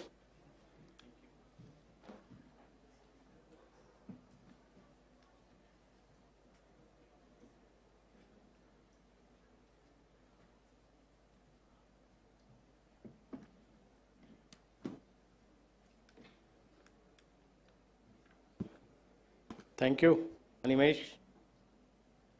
And I thank USAID and especially the director, Mr. John, Apurva ma'am, for giving this opportunity. We treat it as an opportunity of collaboration amongst our partners. And we have our partner from industry also who is joining here. So I will basically take you through the journey through which ESL has passed in brief, not touching about in detail, because many of you may be aware on certain aspects, many of you may not be aware that we have been working in Southeast Asia also, and we have worked in the areas which are of mutual benefit to these countries also. So, as the topic that I have is what India is doing towards the net zero. So, as we all know, that India has committed highly ambitious NDC, and the commitment in COP26 stands to net zero by 2070. Can you please?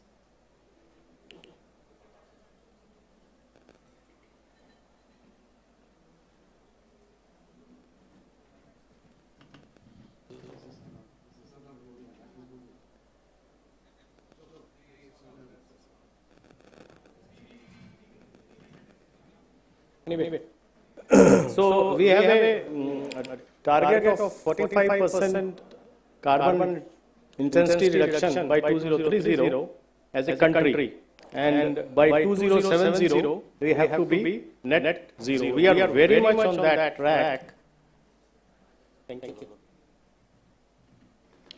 So now ESL as a organization can be a very, very useful partner for any activity, because all the activities that we carry, they are actually giving us the benefit of carbon reduction only. Now, coming back to ESL, as Mr. Kapoor was telling, that we are on the tip of an iceberg. I recall that in 2008, ADB did a study about the potential of energy efficiency in India, and it said that there is a potential of around 1 billion or something like that. Small. And over the period of time, not many studies have happened, and it is actually increasing like anything in terms that more and more opportunities are becoming visible for energy efficiency in various sectors. So it is something really we do not know exactly how much is the potential, and it is unlimited kind of thing. So we have a strong legislation in place for energy efficiency. We have Energy Conservation Act, and then we have Electricity Act also, which supports energy efficiency and conservation thing. Now, taking it forward, Government of India in 2010 launched National Action Plan for Climate Change, and in one of the missions of that was energy efficiency, which was National Mission for Enhanced Energy Efficiency, and ESL was basically created under that mission to support Indian ESCO industry, to make them more strong and to give solutions to various barriers which were existing in the energy efficiency area. So when we started, it was not something given to us on a platter by the government that please go ahead and do the business and earn revenue. We were just like a beginner thrown in the pool and do not know where to start from. So with that thing,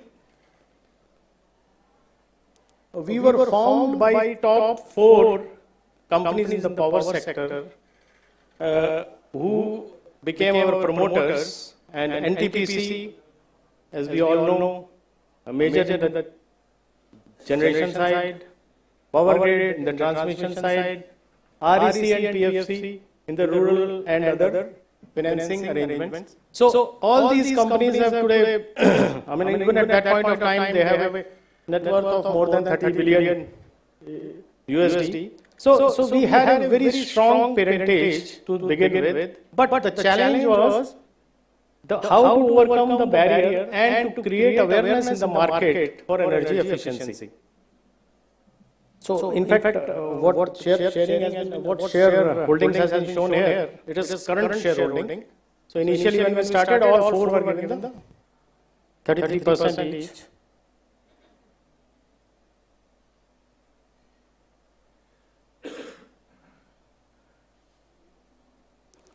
So this is the journey we are starting.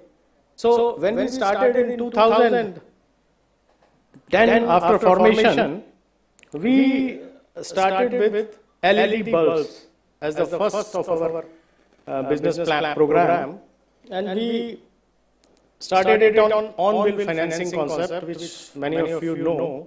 So the barriers that we had at that point of time was primarily about financing, awareness, and funds. Banks were not ready to give some kind of financing mechanism because there was a lot of risk arrangement associated with it. So we devised a model wherein all these things can be provided by us to the end consumer, and by creating awareness also for that. Now, first, we had a bilateral support from KfW in 2012. 2012, KfW, after going through our business model, they decided to fund our program. So we had a 50 million euro fund line of credit from them to begin with our program.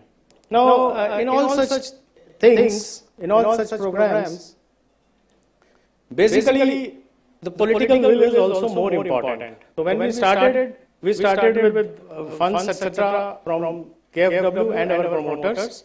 But in 2015, we could get it as these our programs, two of our programs of LED as national programs. So we had Ujala, which was well known. I don't need to describe you what this program is. It is a world famous program today. It's on the domestic side, and then we have a street light national program. These two programs were basically launched by Honorable Minister of Power at that point of time. So what we got is political push along with acceptance in the market of our model, and we could move ahead. Now, that was the starting for ESL in 2015. Going forward, we never looked back, and we have added a lot of new business areas in our portfolio, as our CEO has already described some of them. Now, the initial barriers, I'll just take 2 minutes on this slide. Initial barriers that we faced during our start were primarily, as I said, lack of understanding of ESL awareness. Energy efficiency awareness. Initial capital investments, measurement and verification was one of the another important area where all the ESCO companies were struggling to get into the business. Traditional stakeholder resistance, as we all know, whenever we are doing some kind of new concept or we are launching some new program, there are a lot of these things. So we all have strategized how to overcome these barriers and move forward. So we had awareness camps organized in the country. Then we met with all the stakeholders, tried to convince them, and this is how we proceeded in our earlier time. Now, before going to this slide, what happened afterwards is 2015 onwards, we started getting a lot of support from our multilateral, bilateral financing institutions. Today, we have a line of credit from these multilateral, bilateral to the tune of $1 billion USD, and we are actually they reposed faith on us, our programs, and they trusted our models so that we are able to today achieve new heights, as Mr. CEO has told you before. So business models, for any business model in the emerging world, we have to incentivize all the stakeholders. That is a basic concept that we have to keep in mind, and we kept in mind while starting our journey. Now, we are also known as a market disruptors because we have been able to create some kind of market negativity also initially. Because whenever, what our model is? Our model is simply aggregation of demand, bulk procurement, which reduces the price of the commodity, whether it is smart meter, whether it is LED, whether it is buses, whatever it is, and pass it on to the end consumer. So this is one benefit that end consumer gets, and at the same time, market gets developed. So LED was one case our CEO was telling. So as if you remember, in 2014 when we started our program, when we in a higher speed mode, the cost of one LED was around 4.5 USD. In next 5 years, we could bring it to almost half of USD. This was one part which we passed on to the end consumers. But at the same time, when we had our first LED tender, we had very limited, I think 4 to 5 vendors only who participated. Going forward, today we have more than 25 to 30 vendors of LED which are there in the market. So it's not that we created a disruption in one side so that to help our end consumers only, we created a market as such. So this has support. This way the market has supported our efforts, and we have been able to aggressively move ahead with our programs. So our programs are basically, our programs have power to unlock the demand even in those sectors where it was not earlier existing. So what we do, we try to find out whatever is possible, then we go to the industry, we go to the even municipalities and convince them that this is what is their offer in your plate and this is how it is going to help you. And this way we are able to get a lot of business in our approach.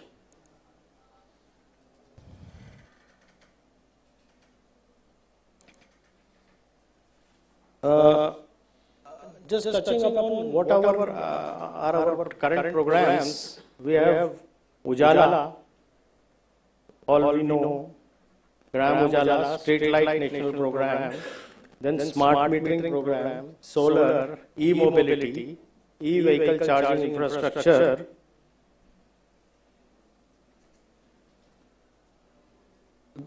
building program, agriculture demand supply management. So in a way, we are into almost all segments of life, whether it is domestic side, whether it is municipal side, whether it is industry. We are there in all the sectors. And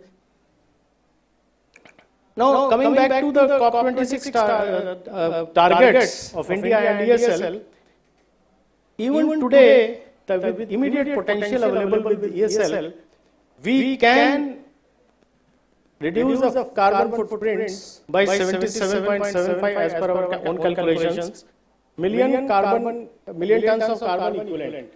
So this is the kind of potential that right now we have in our hands, and going forward we will be able to actually help in all these. If you see the programs that we have in different sectors, and the 45% reduction in intensity comes to almost 890 metric ton of carbon equivalent. So it is primarily distributed in the municipality, domestic, commercial, transport, agriculture and industrial sector. And we have almost in all the sectors our programs.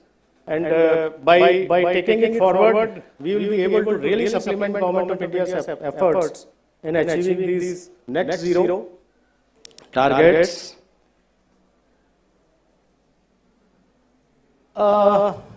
We have over the period of time developed into a huge ESL group of companies. So it's basically all these businesses. Some of the businesses have been hived off to our some subsidiaries, some joint ventures, and I will not touch upon the international side of it because we have our next speaker on that who will be talking about the international part. We have international presence. Even in Southeast Asian countries, we have like IMT-GT collaboration that we have Greater Mekong. Also we have knowledge sharing with them. So in the nutshell, we are a company with which we are open for any kind of collaborations in any kind of areas where energy efficiency is there for accelerating clean energy transition in the Southeast Asian region. And we would like to have more and more support from all the people present from the region or from the subcontinent who are willing to join our hands, and we can provide any kind of service to them. With that, I thank you all for the patient listening. Thank you very much.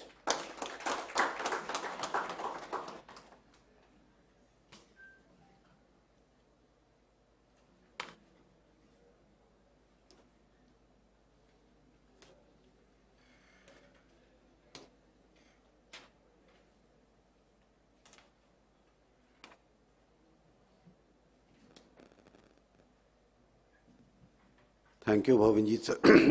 In fact, listening to ESL's journey, it's always been overwhelming and being a part of it. I brought out a previous comparison and mentioned Gallup. You know, one of the key ingredients in Gallup questionnaire is, do you have a best friend at work? And when I see me and my colleague around, I do find each one of them having a best friend around. And that's why I say it's a great place to work.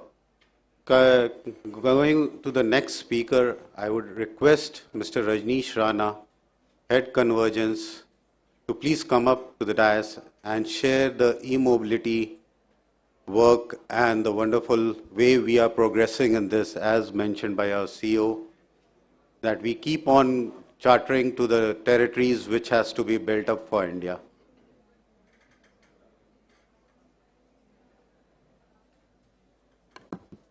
Thanks, Animesh, and good afternoon to all.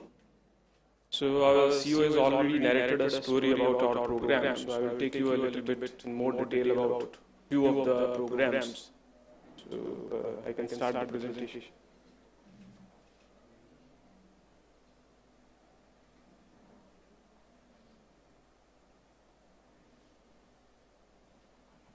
So Convergence is a subsidiary of ESL, and which is now looking after exclusively the e-mobility program. So we are having the programs in e-buses, the electric vehicle charging infrastructure, four-wheelers, and we have done a Gram Ujala also, which is a program, extended program, you can say, in a different way blended of a Ujala program. We have basically some new programs which are coming up. Carport we have done in Leh successfully, and we will see that in a time to come we will expand this program also. About the e-bus program, I would like to say this is nowadays a program which is talked about everywhere. We have been mandated by the MHI to do the aggregation under the FAME2 subsidy. And just to give a background also that India, being a large country, and now the thrust is on the e-mobility. Worldwide, you will see that around 3 million city buses are there. And in India, we have around 1.8 million, but that's buses with STU. The city buses may be around 3 lakhs, around 30,000 or so. And 4,000 of the buses are in India as of now is the electric buses we have right now on roads. So after the mandate of the MHI, we have aggregated this demand, and the 5 cities are there which are a 4 million plus population, though 9 cities being recommended for this program, but the 5 cities were on board with us. And we have done this program. And under this program, you can see that the procurement model which earlier the STU used to have, it is now shifted to the EV, the buses as a service model, where the OEMs will deploy the buses to the STUs. They will maintain the buses for 10 to 12 years with some assured kilometers, and the STUs has to pay only the per kilometer running cost to the OEM. So in a way, it's a win-win situation. The city gets a new infrastructure, new buses, world-class buses, expensive buses though. And the outcome of this tender was quite good, that you can see that almost 30% lower than the cost of the diesel buses. Diesel, we know, is an expensive proposition for the cities also, and the rates, the kind of rates we have right now of the petroleum products. So seeing that being a cost of the e-buses almost 3 times of the diesel buses and 2 times of the CNG buses, discovering this kind of a tariff was make anybody happy. The government was very happy with this program and the rate we have discovered, and they have appointed as a program manager to aggregate the demand for 50,000 more buses throughout the country. So we have named this program as a NEP, that is a National E-Bus Program, and under this program we have floated the expression of interest and requested the state to come on board. In the first tender, there are 6 states who are on board with that one, and we have aggregated a demand for around 6,500 buses under this tender. And though this tender was without subsidy, the first one was under FAME, there was some subsidy element was there. This tender was without subsidy, and the rates were 24% lower than the diesel buses even in this tender also. States are now in the process of issuing the LOA to the OEMs, and the first bus will be in the month of May itself, this month itself, will be on road under the FAME2 subsidy tender. Now, going forward, as we know that the state transport undertakings are having a lot of drivers and conductors with them. So when we were moving ahead, the states have requested us that in the going forward, the tender has to be done where the drivers has to be put on by the STUs, because otherwise what they will do with the excess manforce they have.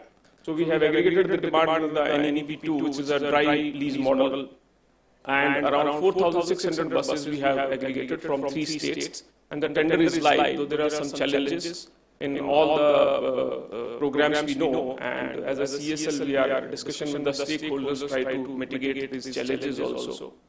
Going further, we have further demands are coming up from the different states, seeing the success of this program, and we are moving ahead, and we are hopefully, the mandate of the government is that by 2030 we should have 50,000 buses on road.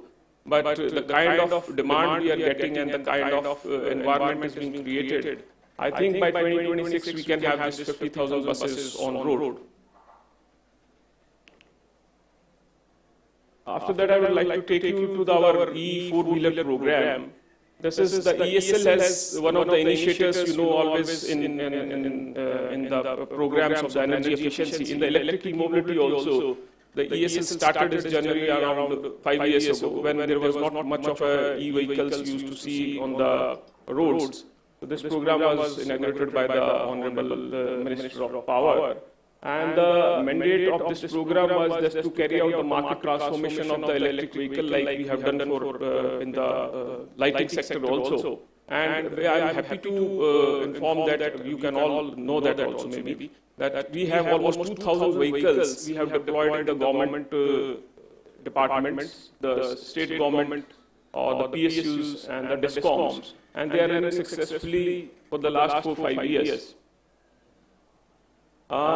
Now, 2,000 vehicles are already deployed, and the demand is quite large from the states. So we are evolving with a new model where we are putting up the EV as a service, a new concept we are coming up, where there will be some modification, some changes as compared to the existing services. The digitization will come into play, where you will have the customer will have a different experience altogether. We will try to see that one. And during this year itself, we are trying to aggregate a demand of around 5,000 vehicles to start with. This is a live dashboard, and you can see so far around 2,000 vehicles have almost run around 95 million kilometers, and which has an enormous saving of fossil fuels. So this is being measured on a real-time basis through a dashboard. Then we have e-vehicles are there. The electric charging infrastructure is also important, and INISHAL also initiated that program. And so far we have installed more than 1,000 chargers, and out of that 440 chargers are in the public domain. Around 600 chargers are the capital chargers, which are supplied with the vehicles we have deployed in the government and the DISCOMs and the municipalities. Again, in the going forward, this one also, that we are working on the aggregation model. So the large number of chargers can be deployed in collaboration with the landowning agency and the charge point operators.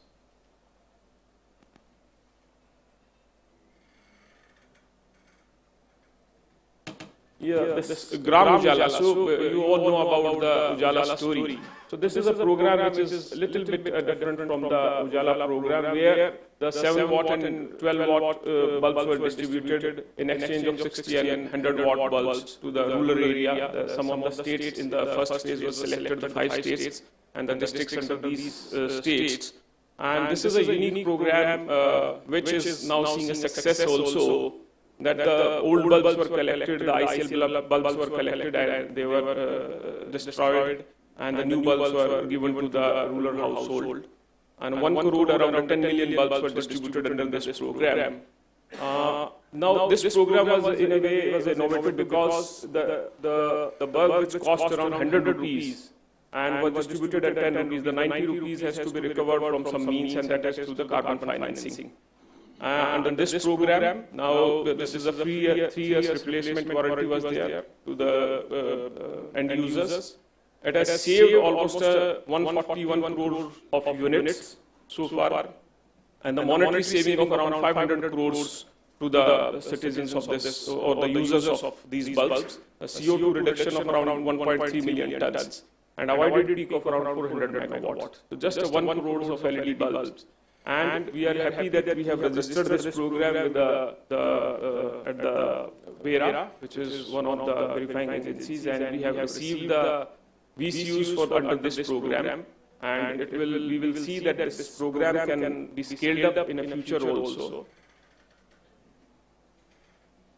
So this is in a short from my side about the CSL program. Thanks for your patience.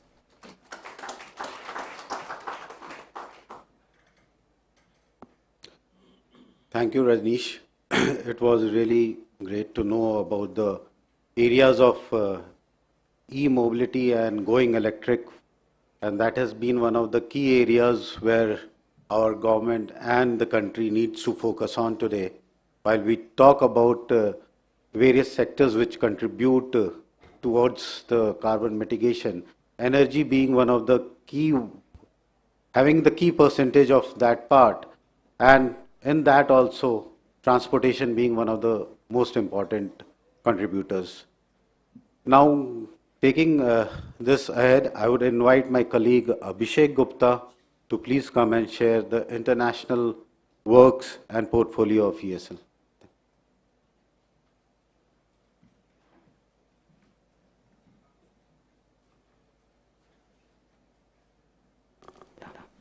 Thank you, Nishi. Very good afternoon to one and all. And I thank first USAID to give us an opportunity to speak on this forum, because this the kind of gathering which I am seeing here as well as the outside of this room is quite mesmerizing, frankly speaking. After a lot of time, I am entering to a conference where so much gathering is there, and that the people of the right areas are there. So I take you through the journey of ESL in international domain per se, and we'll try to see how can we collaborate going forward in coming times, especially in international territory. As CEO sir very clearly explained, that ESL has been a partner, very good partner, not only from the government side, rather as a collaborator, as a supplier, as a facilitator, as service provider, as consultant, and many more roles.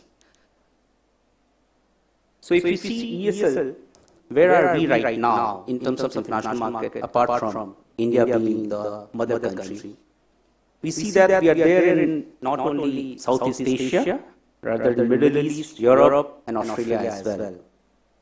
If you see the operations, what we are doing in these countries, and what is the specific interest ESL is having, and how ESL is contributing to enable the journey of energy efficiency as well as renewable in those countries going forward. If you see the Bangladesh story, we started this in 2016, wherein we did our first MOU with SREDA. Apart from this MOU, we just did a small pilot at the place called Tungibara. That was done through the support of Ministry of External Affairs. But the point which was proven out there was that energy efficiency per se is a model which can be replicated in other parts of the world as well. That was the first statement which ESL made in international domain. And then subsequently we did more MOUs with ITCOL, with BISRE and all. And lastly, we participated in a tender which is followed, which is funded by Exim Bank and LOC. What we have seen in Bangladesh as immense potential, that two of the programs what ESL has already done in India, be it electrification, be it transformation of cooling space through the fans, the BLDC fans which we have already done, energy efficient fans, the conventional fan initially, the air conditioning program, definitely the street light, e-mobility and all. These discussions are actually happening with respective agencies in these countries, especially in Bangladesh. And we look forward to have more collaboration with them, with respective agencies who are involved in such businesses, to take it further. It's a recent story, and very interesting one. We had been having the discussion with IMT, GT since long, but the story got fructified when we met them early this year itself. And when we sold the story that how ESL has been able to make India on the right path, especially in energy efficiency space, they got so overwhelmed that they said that why don't you join us in our journey in making our GCAP plan successful. And there we intervened not only on government basis or government route basis. We thought let us put our foot the way ESL has done in India, right? Like talking to the children, making energy efficiency part of their lives, and that's how we developed a program for the schools. Apart from energy efficiency, again, we went to e-mobility, which happened to be a primary priority sector for them under their GCAP plan. So a lot of things apart from these are also planned along with renewable and wind and all, where we'll be working with IMDG to start with in these three countries. Saudi Arabia happens to be a country which is much more advanced in terms of technology, what we have done as of now. But they started, the journey of Saudi Arabia in energy efficiency started with the collaboration of ESL. Actually, we did this in 2017 when Tarshid was being conceptualized. And we saw, and Tarshid found us a right partner who can help them with the technical content to understand how can they go for energy efficiency related interventions in their country.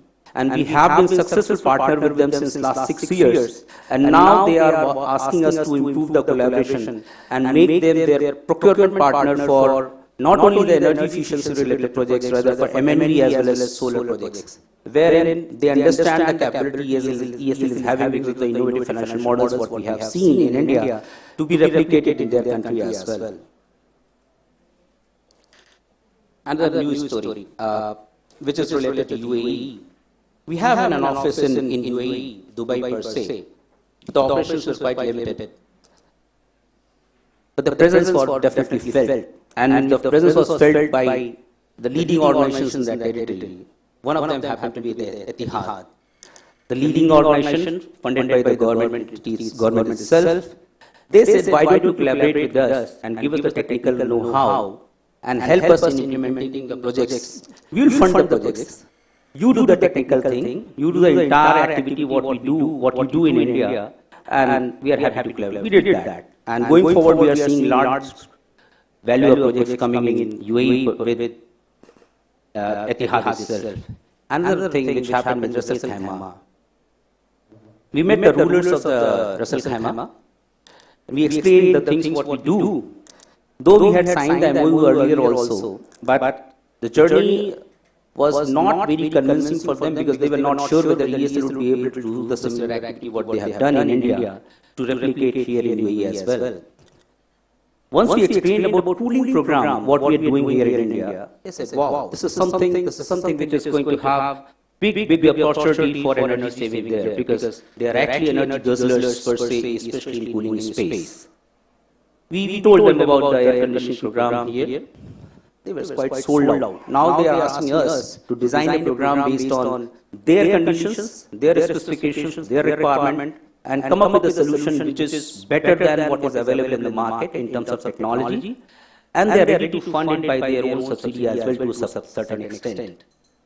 Because they see that this is a space where it's not only the domestic customer who is going to be benefited, rather the government itself is going to be benefited because ultimately they are subsidizing their domestic customers with cheaper tariff than what they can afford to do. Some other experiences what we have done in Thailand, Maldives, Malaysia and all, they are mostly on consultancy side. This is something which has already been touched by CEO sir, that is an offering where we find Southeast Asian nations to have good value.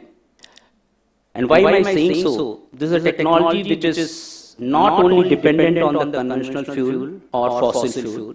It is very much possible to generate electricity apart from definitely the heating and cooling things with this solution what ESL is having. Because it is not only running on natural gas, it is able to run on biogas, sewage gas, and as well as hydrogen, which is going to be the next future in times to come. This is journey what we have seen as of now, but this is what we can offer to SAREP nations from ESL side to collaborate, because that is the only way we have seen to go ahead when we are entering a new market. We can help you design the entire portfolio for your country as well. Specific programs related to specific need of the customer. We have got good experience of not only doing the demand aggregation and making the product cheaper, rather understanding the customer demand itself. And this is something which was sold to Bangladesh customers as well. They were quite interested to understand the work what we have done, especially in fan space. They could see that yes, if we can get the right technology and we hit the right kind of customer segment with the right price, it is something which can help them save a lot of stuff in terms of energy. Clean technology, my friend already explained the transportation side of that. Yes, we can very well design the programs which are suitable to specific nations in the case of e-mobility as well as e-charging. Building, another area where ESL happens to have the best of its experience in terms of implementing the things on ground. We could do more than 12,000 buildings as of now in India, and the same experience can be replicated by the seasoned professionals of India, of ESL, and see what best can be the right solution, what would be the right solution for those organizations and countries to take it forward. Clean cooking, another new thing I think Vishal sir explained on this. This is something which is going to be one of the priority sectors for us, and we find that this is an area which is going to impact the lives of the last mile people. And the kind of implication this single program is going to have on the lives is huge. We could see that there are around 10 SDGs which can be affected positively by this single intervention itself. This clean cooking program is something which is not only about solar clean cooking, it is about electric cooking as well as electric cooker as well. And we find that there are technological solutions which are available in the market. All we need to do is to understand the kind of requirement of the local people, see what is the kind of technology which can be suitable for them, and we can design this kind of program. This has already been done and being done in India by ESL, especially to start with in Ladakh and some parts of other country as well, and other places of the country as well. Tri-generation, as I explained, would be definitely a solution wherein we would be very interested to take forward in SAREP missions. You see the list of global partners, this is unending, and it is going forward to grow further. Thank you very much.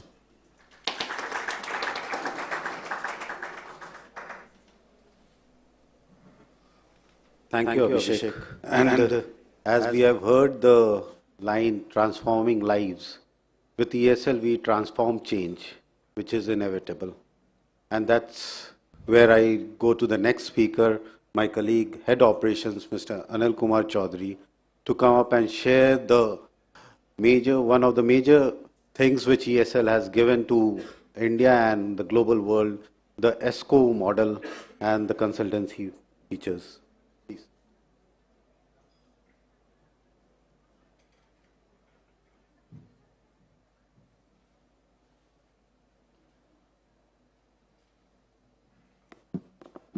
Thank you, Anil. Good afternoon, esteemed dignitaries on the dais, my colleagues, my friends. Till now, ESL journey, what we are up to in energy efficiency field, what we mean to India, what we have done. That is what we have just heard, and our CEO sir has already set the stage and already told how we are fascinated about energy efficiency, how we want to transform our lives and touch people's life, and this gives a very good opportunity also of market transformation and business potential also. So today, at this time, I am going to touch about this consultancy program. Consultancy wing of energy efficiency, ESL.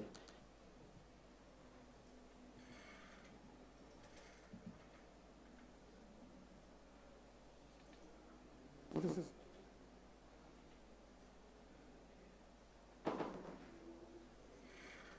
What is this?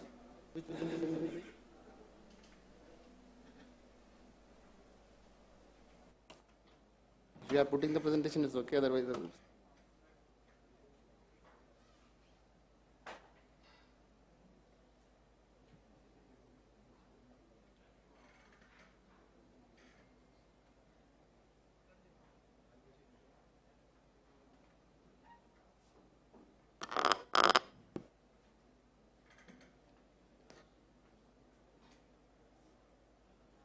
while they are starting the slides, actually I would like to tell that the consultancy is the initiation, in this all entire everything, what we are doing, what we are conceiving, what we have done, that all ideas starts with, all these activities start with an ideation, and that actually is all built up around the consultancy.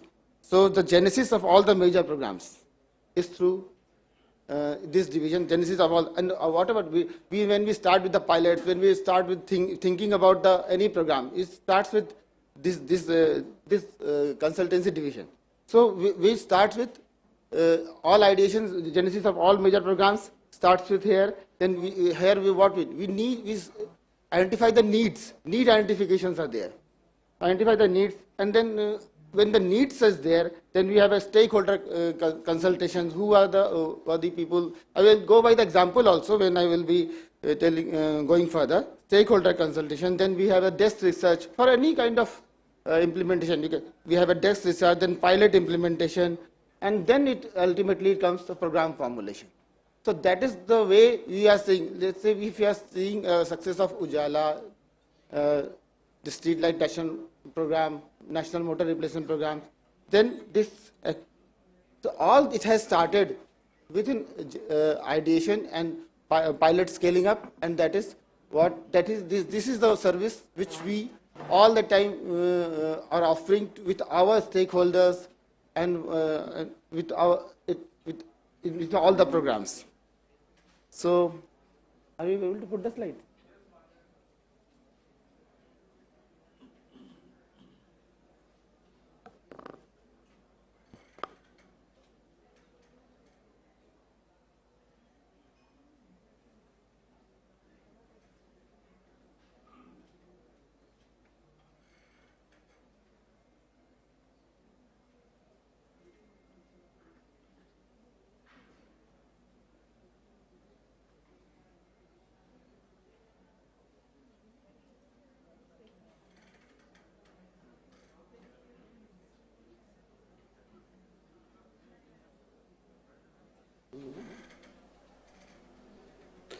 So this is what I was just telling, and now this is how we are going to proceed. What we actually, when we go with the consultancy with anyone, and when we are going for these kinds of services, so what we are going to, how to start with. So it is actually the feasibility studies, energy audits, diagnostic studies, is being conducted for any kind of sector. If we let's say if for any pilot program, we have to, for any industry, we have to go for the energy audit and see the feasibility of any kind of technology. And then ESL, and then ESL goes for the, after identifying what is to be done, then we go for the public procurement process. And this needs investment, we mobilize investment also. After public procurement, the implementation is there. And then, while implementation, project management. So this is the entire gamut of the services which are to be done when we are implementing a program. So that is the conceptualization we do when we are moving ahead with any project. So business. So how we are going ahead with various kinds of models, business models. So this models actually has been derived from our street light programs, but this is applicable for all kinds of programs which we are implementing. So here it is that this one is supply model or an upfront model, in which we identify technology, any equipment, let's say street lights here, which is mentioned, or whether it can be motors, or maybe the heat pump in Ladakh, which we are now piloting and then upscaling also in Ladakh. So that anything it can be done through the supply model also. So supply model, we have a project administration charges, and that is applicable. So we do by the supplying of that kind of that material, that product, and this supply is always much cheaper than what we get from market just because we go by the demand aggregation method. So this is one of the models which we always go for. Our demand aggregation, identifying the market, stakeholder concern, gives us a very good edge when we go for the demand aggregation. Another model is supply plus model, in which we will supplying also and then installing also. Supplying and installing also. So our products will be supplied, installed, and all this will be there. And the project administration charges are applicable here also. And the other model which we have been known for, this ESCO model. This ESCO model is ESL is known for as an energy service company. ESL is a super ESCO. It is being told. It is being considered as a super ESCO company. And in this ESCO model, what we do, our entire implementation is through the investment of ESL, and then and we are getting paid through the savings which clients accrue. So so that the model is made in such a way that our payments are made through our savings, which where of the beneficiary, where we are implementing the projects. So that is a pictographical representation of the ESCO model. Let's say saving is being shown here.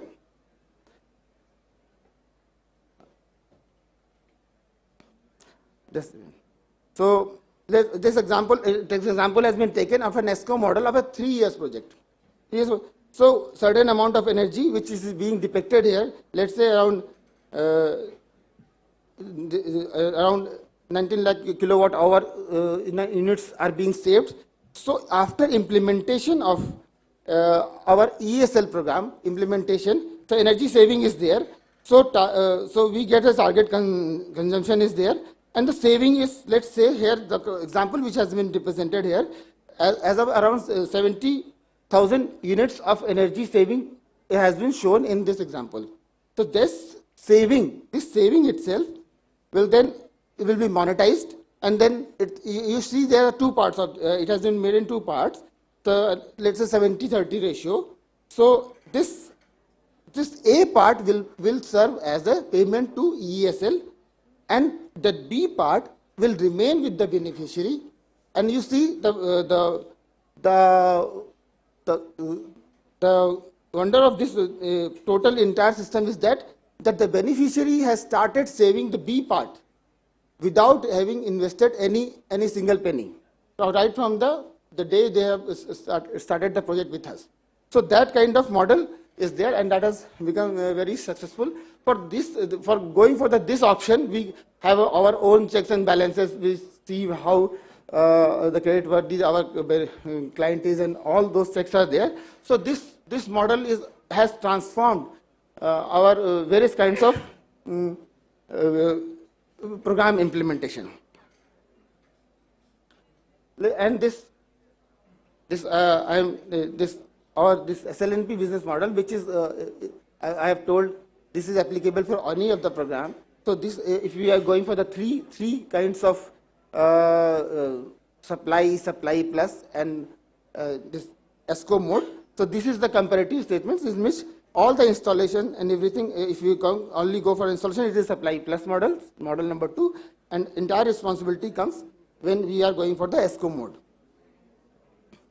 So this is how this business model has generated. So now I am just going for the various kinds of integrated energy efficient solutions which ESL has been offering, and that you see lighting, air conditioners, energy efficiency motors, tri-generations, e-vehicles, energy audits. These all kinds of offerings are being given to industry or any commercial complex or any municipal bodies, and these integrated approaches are being offered through ESL. ESL initiatives are this National Motor Replacement Program, as you are already knowing, market transformations for energy efficiency in MSMEs. We are already doing that, and we are creating a sustainable market for energy efficiency, demonstration of energy efficiency projects in deep impact industries. This program we are doing with Bureau of Energy Efficiency, and we have collaborated with various impact industries, and various kinds of technology providers, which we will be implementing. These technologies we will be implementing in the heavy industries, in the PAT industries. And various kinds of other programs are there. HCFC phase out management program. This is the hydrochlorofluorocarbon phasing out programs, and the energy audits and consultancy. These kinds of services are being taken up by ESL.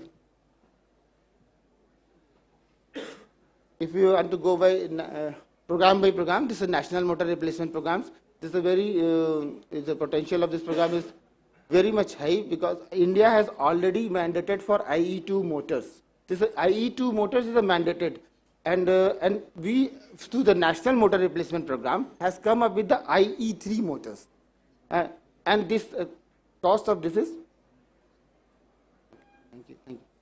and the model from by which we are having and bringing in any program, you see the effect of that this IE2 motors are being mandated. We have brought in IE3 motors at the cost of IE2 motors, so that when industries are going for the replacement of IE2 motors, so they can immediately go for IE3 motors, because they are getting that is in the same cost with the higher warranty. When ESL program is there, we are getting in higher warranty. So that kind of impact we are bringing in NMRP, and then we are now going for the IE4 motors also. And this market transformation of energy efficiency in MSMEs, there are various technologies have been identified. 36 technologies have been identified in 12 clusters. So the model is same. You identify the technology and then do the pilot and scale up. The model is, so here we are doing for the various kinds of energy, various energy efficient technologies in industries. And this is a similar kind of program with another stakeholders, and this is for the PAT industry, which I have just briefly told, and this is this MSME program in various kinds of clusters. Here ESL is really working as a super ESCO. Actually, ESL is not directly implementing, involving various kinds of ESCO, and ESL is working as a super ESCO. So is now creating a market for various kinds of organizations and entrepreneurs to come as a super ESCO. It is an example which we have done in Mahindra, in which we have amalgamated various kinds of our offerings in one bouquet. So that's a brief about consultancy. Thank you very much. Thank you.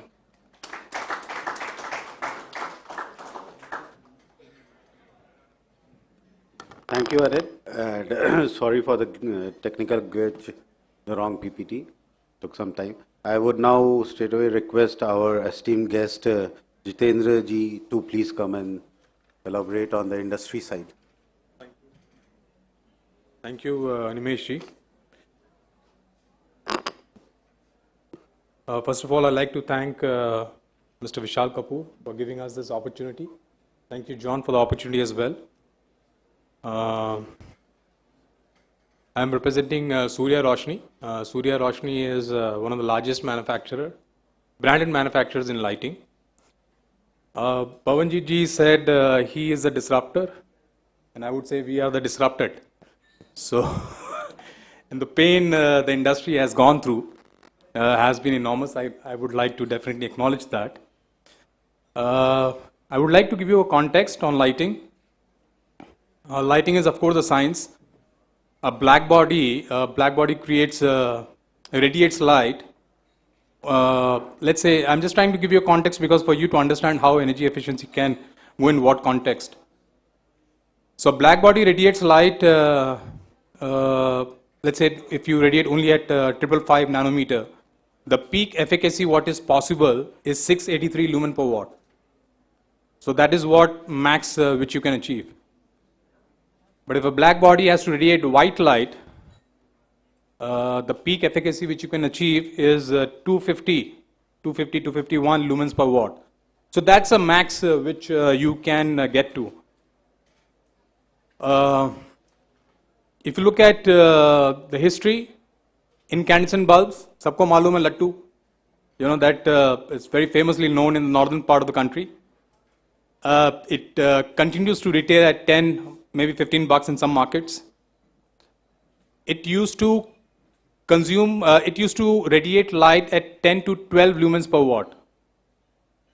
So just imagine, you know, you can get to 251 lumens per watt. Incandescent bulb was 10 to 12 lumens per watt. The new B star labeling, which will come in effect from 1st of July, the 5-star bulbs would be in excess of 150 lumen per watt. So we just take the context, incandescent lamp jo 10 lumen per watt tha, and what you see now 150 lumen per watt, it's almost like 15 times. So that's a level of efficiency, you know, technology has been able to get to. But ab zyada bacha nahi hai, you know, 150 to 250 is not much left. If you look at the Indian homes, in the practical application, a lot of homes are using between 100 to 125 lumen per watt. So which is a practical situation. And I think the humanity has been able to do it. Lighting companies in the lab conditions have been able to reach to close to 200 lumens per watt. So which is really phenomenal. So, I mean that this is all what has happened with the advent of LEDs. LEDs has done a big service in terms of saving energy. Amongst many appliances or electrical loads what you have in homes, I think lighting has the highest penetration. Almost like 95 to 100% penetration in India, I can say that now. Even if you look at the world, it could be like what, more than 90%. So for a product to bring in an efficiency 10 to 15 times of what it was in a very short span of time is really huge. And I think lighting industry really needs a big round of clap for that. I think it has done a big service to the humankind. I would also like to mention that ESL, as already mentioned through the Ujwala program, Ministry of Power, ESL, B, and of course some part was also played by BIS, and of course with the top leadership. When you pushed it through the throat of the lighting industry, it was not easy. Sir, it was a real mammoth job. There were many sleepless nights.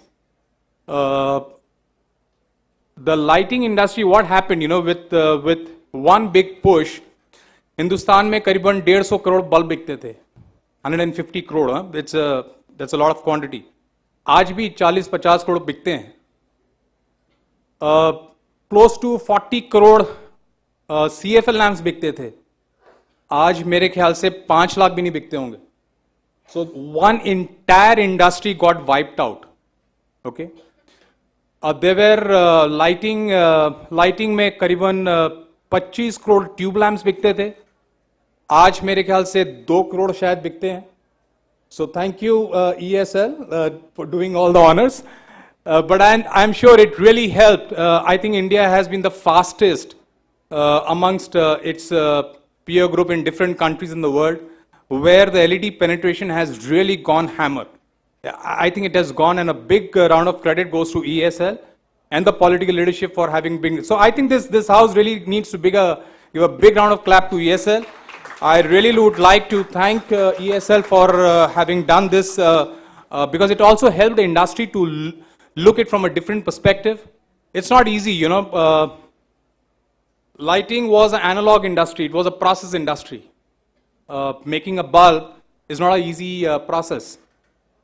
It takes a lot of manufacturing ability. Just to give you a context, a filament, which is a very small component in a bulb, you mix a lot of powders. Through a lot of powders, you make ingots. Through ingots, you make thick rods.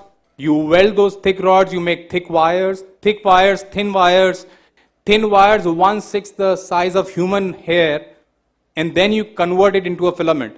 And it is just one component. So it was a very different industry. And LED is a digital industry, which means a lot of electronics. It involves assembly of many electronic parts, and then you, on top of it, you also have to offer warranty, so the product also has to be world class. So it definitely meant one world was very different, and the new world was a very high advanced world. And for the industry to really adapt to this new technology at a price levels which are very rock bottom, it really needed a lot of push for the industry to get there. If I talk of today's situation, the lighting industry currently is like what, 25,000 crores, of which LED itself is around 24,000 crores. So you can understand the transformation it has done for the entire country. I mean, on a rough calci, I can mention that lighting alone has helped in saving 15,000 megawatts on the consumption side. So you add up all the losses, etc. So I mean that a lot of energy has been saved with using lighting LED technology. I would also like to mention that bulb mein ab zyada kuch bacha nahi hai. So ESL, of course, there are 40-50 crore bulb bic rahe hain, but they are selling because they are very low cost. It is only for $10. So maybe there is an opportunity of, the government considers that the LED bulbs do not attract any GST. Maybe that's the only way you can bring the cost down. There is no other method by which you can bring the cost down. Yes, of course, there are opportunities in street light. Like Vishalji mentioned, there are initiatives which can continue. And there is a lot more opportunity in doing street lights by bringing in more higher specification, using more control mechanisms so that lighting is used, can be dimmed as the night progresses. On the domestic front, I would also like to mention that India, the per capita consumption of lighting is relatively very low compared to the advanced countries. We are like what, 3 lamps per capita. The developed countries are in excess of 20 lamps per capita. So energy consumption will grow.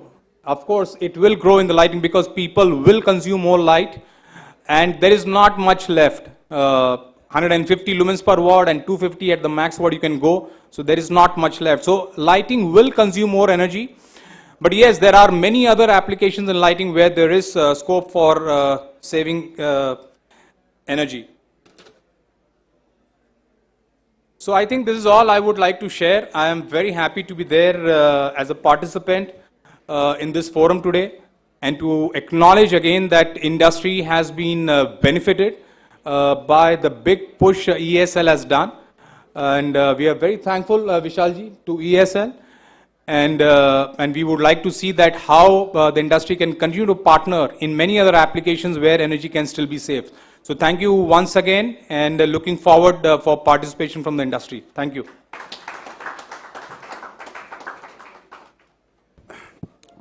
Thank you, Jitendra ji. And before I call in my next speaker, Apurva ji, I would request our CEO to just recognize our guest and give a memento to each one of them. I would request sir to first give the memento to John, Director, USA.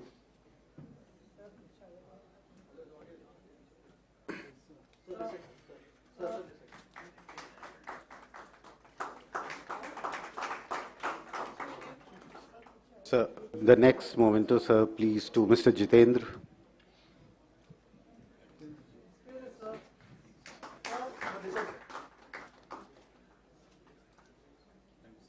And the next one to our great partner and the person who is always there for us, Miss Apurva.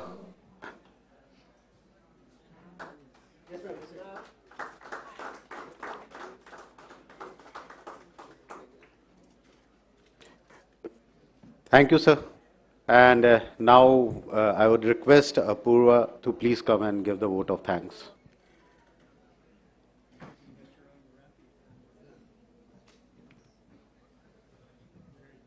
Thank you, Animesh, and thank you, ESL. Every time I am on the same platform as ESL and particularly the present CEO with whom I've had the pleasure of working for the last 8 to 9 years, ever since he entered the power sector from railways, which is his parent cadre, first as when he was at the Ministry of Power and then now as CEO. It's always been a pleasure working with him and of course with the ESL team. In my 14 years of professional career at USAID, I can say with a lot of authority, 12 years definitely have been with ESL.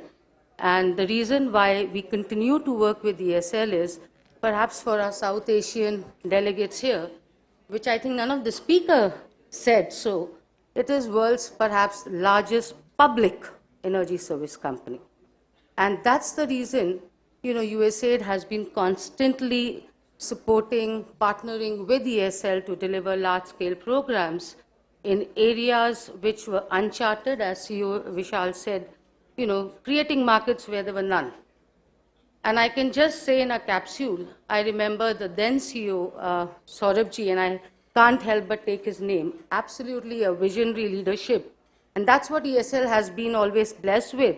And that's also been the reason for their great success, is the visionary leadership they've had over years, starting with Jivesh Nandanji and then Saurabhji and then many others, and now Vishal is there. So obviously I only expect it to become even better. And when we kind of started our work with ESL, I remember I was told, well, we know how the LED functions, we know how to do street lighting, but we want to get into buildings program. We have a mandate from the government to retrofit 10,000 public buildings, but we don't know how to do it. And that's when we stepped into that space, and more than 12,000 buildings were retrofitted, and a process and a program was established for large-scale implementation. The second thing, and I can't help but mentioning, was the super efficient air conditioners. Again, a new uncharted territory for ESL and for the country as a whole. And that program, even if I wouldn't say was great success in terms of the numbers which ESL is used to, it actually triggered the market where a lot of companies, air conditioning companies, they started raising their bar of efficiency standards based on ESL standards. So that was again a big win. Then of course e-mobility came in, and again ESL trusted us to see how this whole space can be cracked, how the public charging infrastructure can be set up in the country. And that's how we got into the e-mobility support as well. Smart metering, Vishal, perhaps you will remember from your MOP days, the first pilot that we did in Ajmer, which established the pay-for-service model. And that's when Saurabh Kumar, who was the CEO at that time of ESL, said, well, if it is successful, we will take it forward. And IntelliSmart was set up. So having said that, we have supported ESL under Vishal's leadership, currently the new business strategy, and where again we will get into very uncharted territories of providing new services to DISCOMs, getting into new areas like demand response, energy portfolio management, and most importantly, we'll take all these learnings and support ESL as they expand their footprint in South Asia. So with that, I would like to formally thank ESL leadership, Vishal Kapoor, and there's an entire team which I can see in full strength here, and that speaks the volumes of our partnership.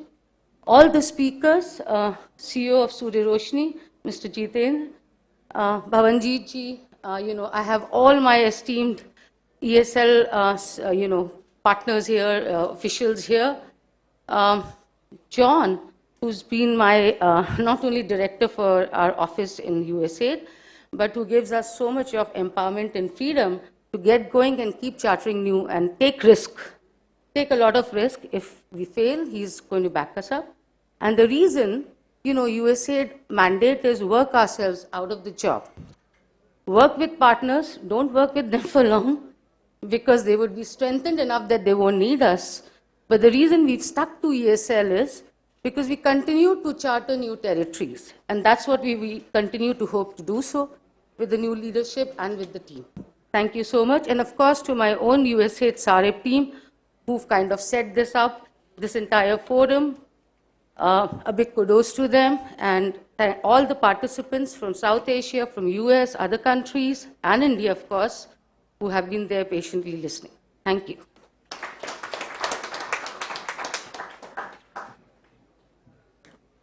Thank you, everyone. So here we close the session here. Thank you, speakers. Thank you. Thank you.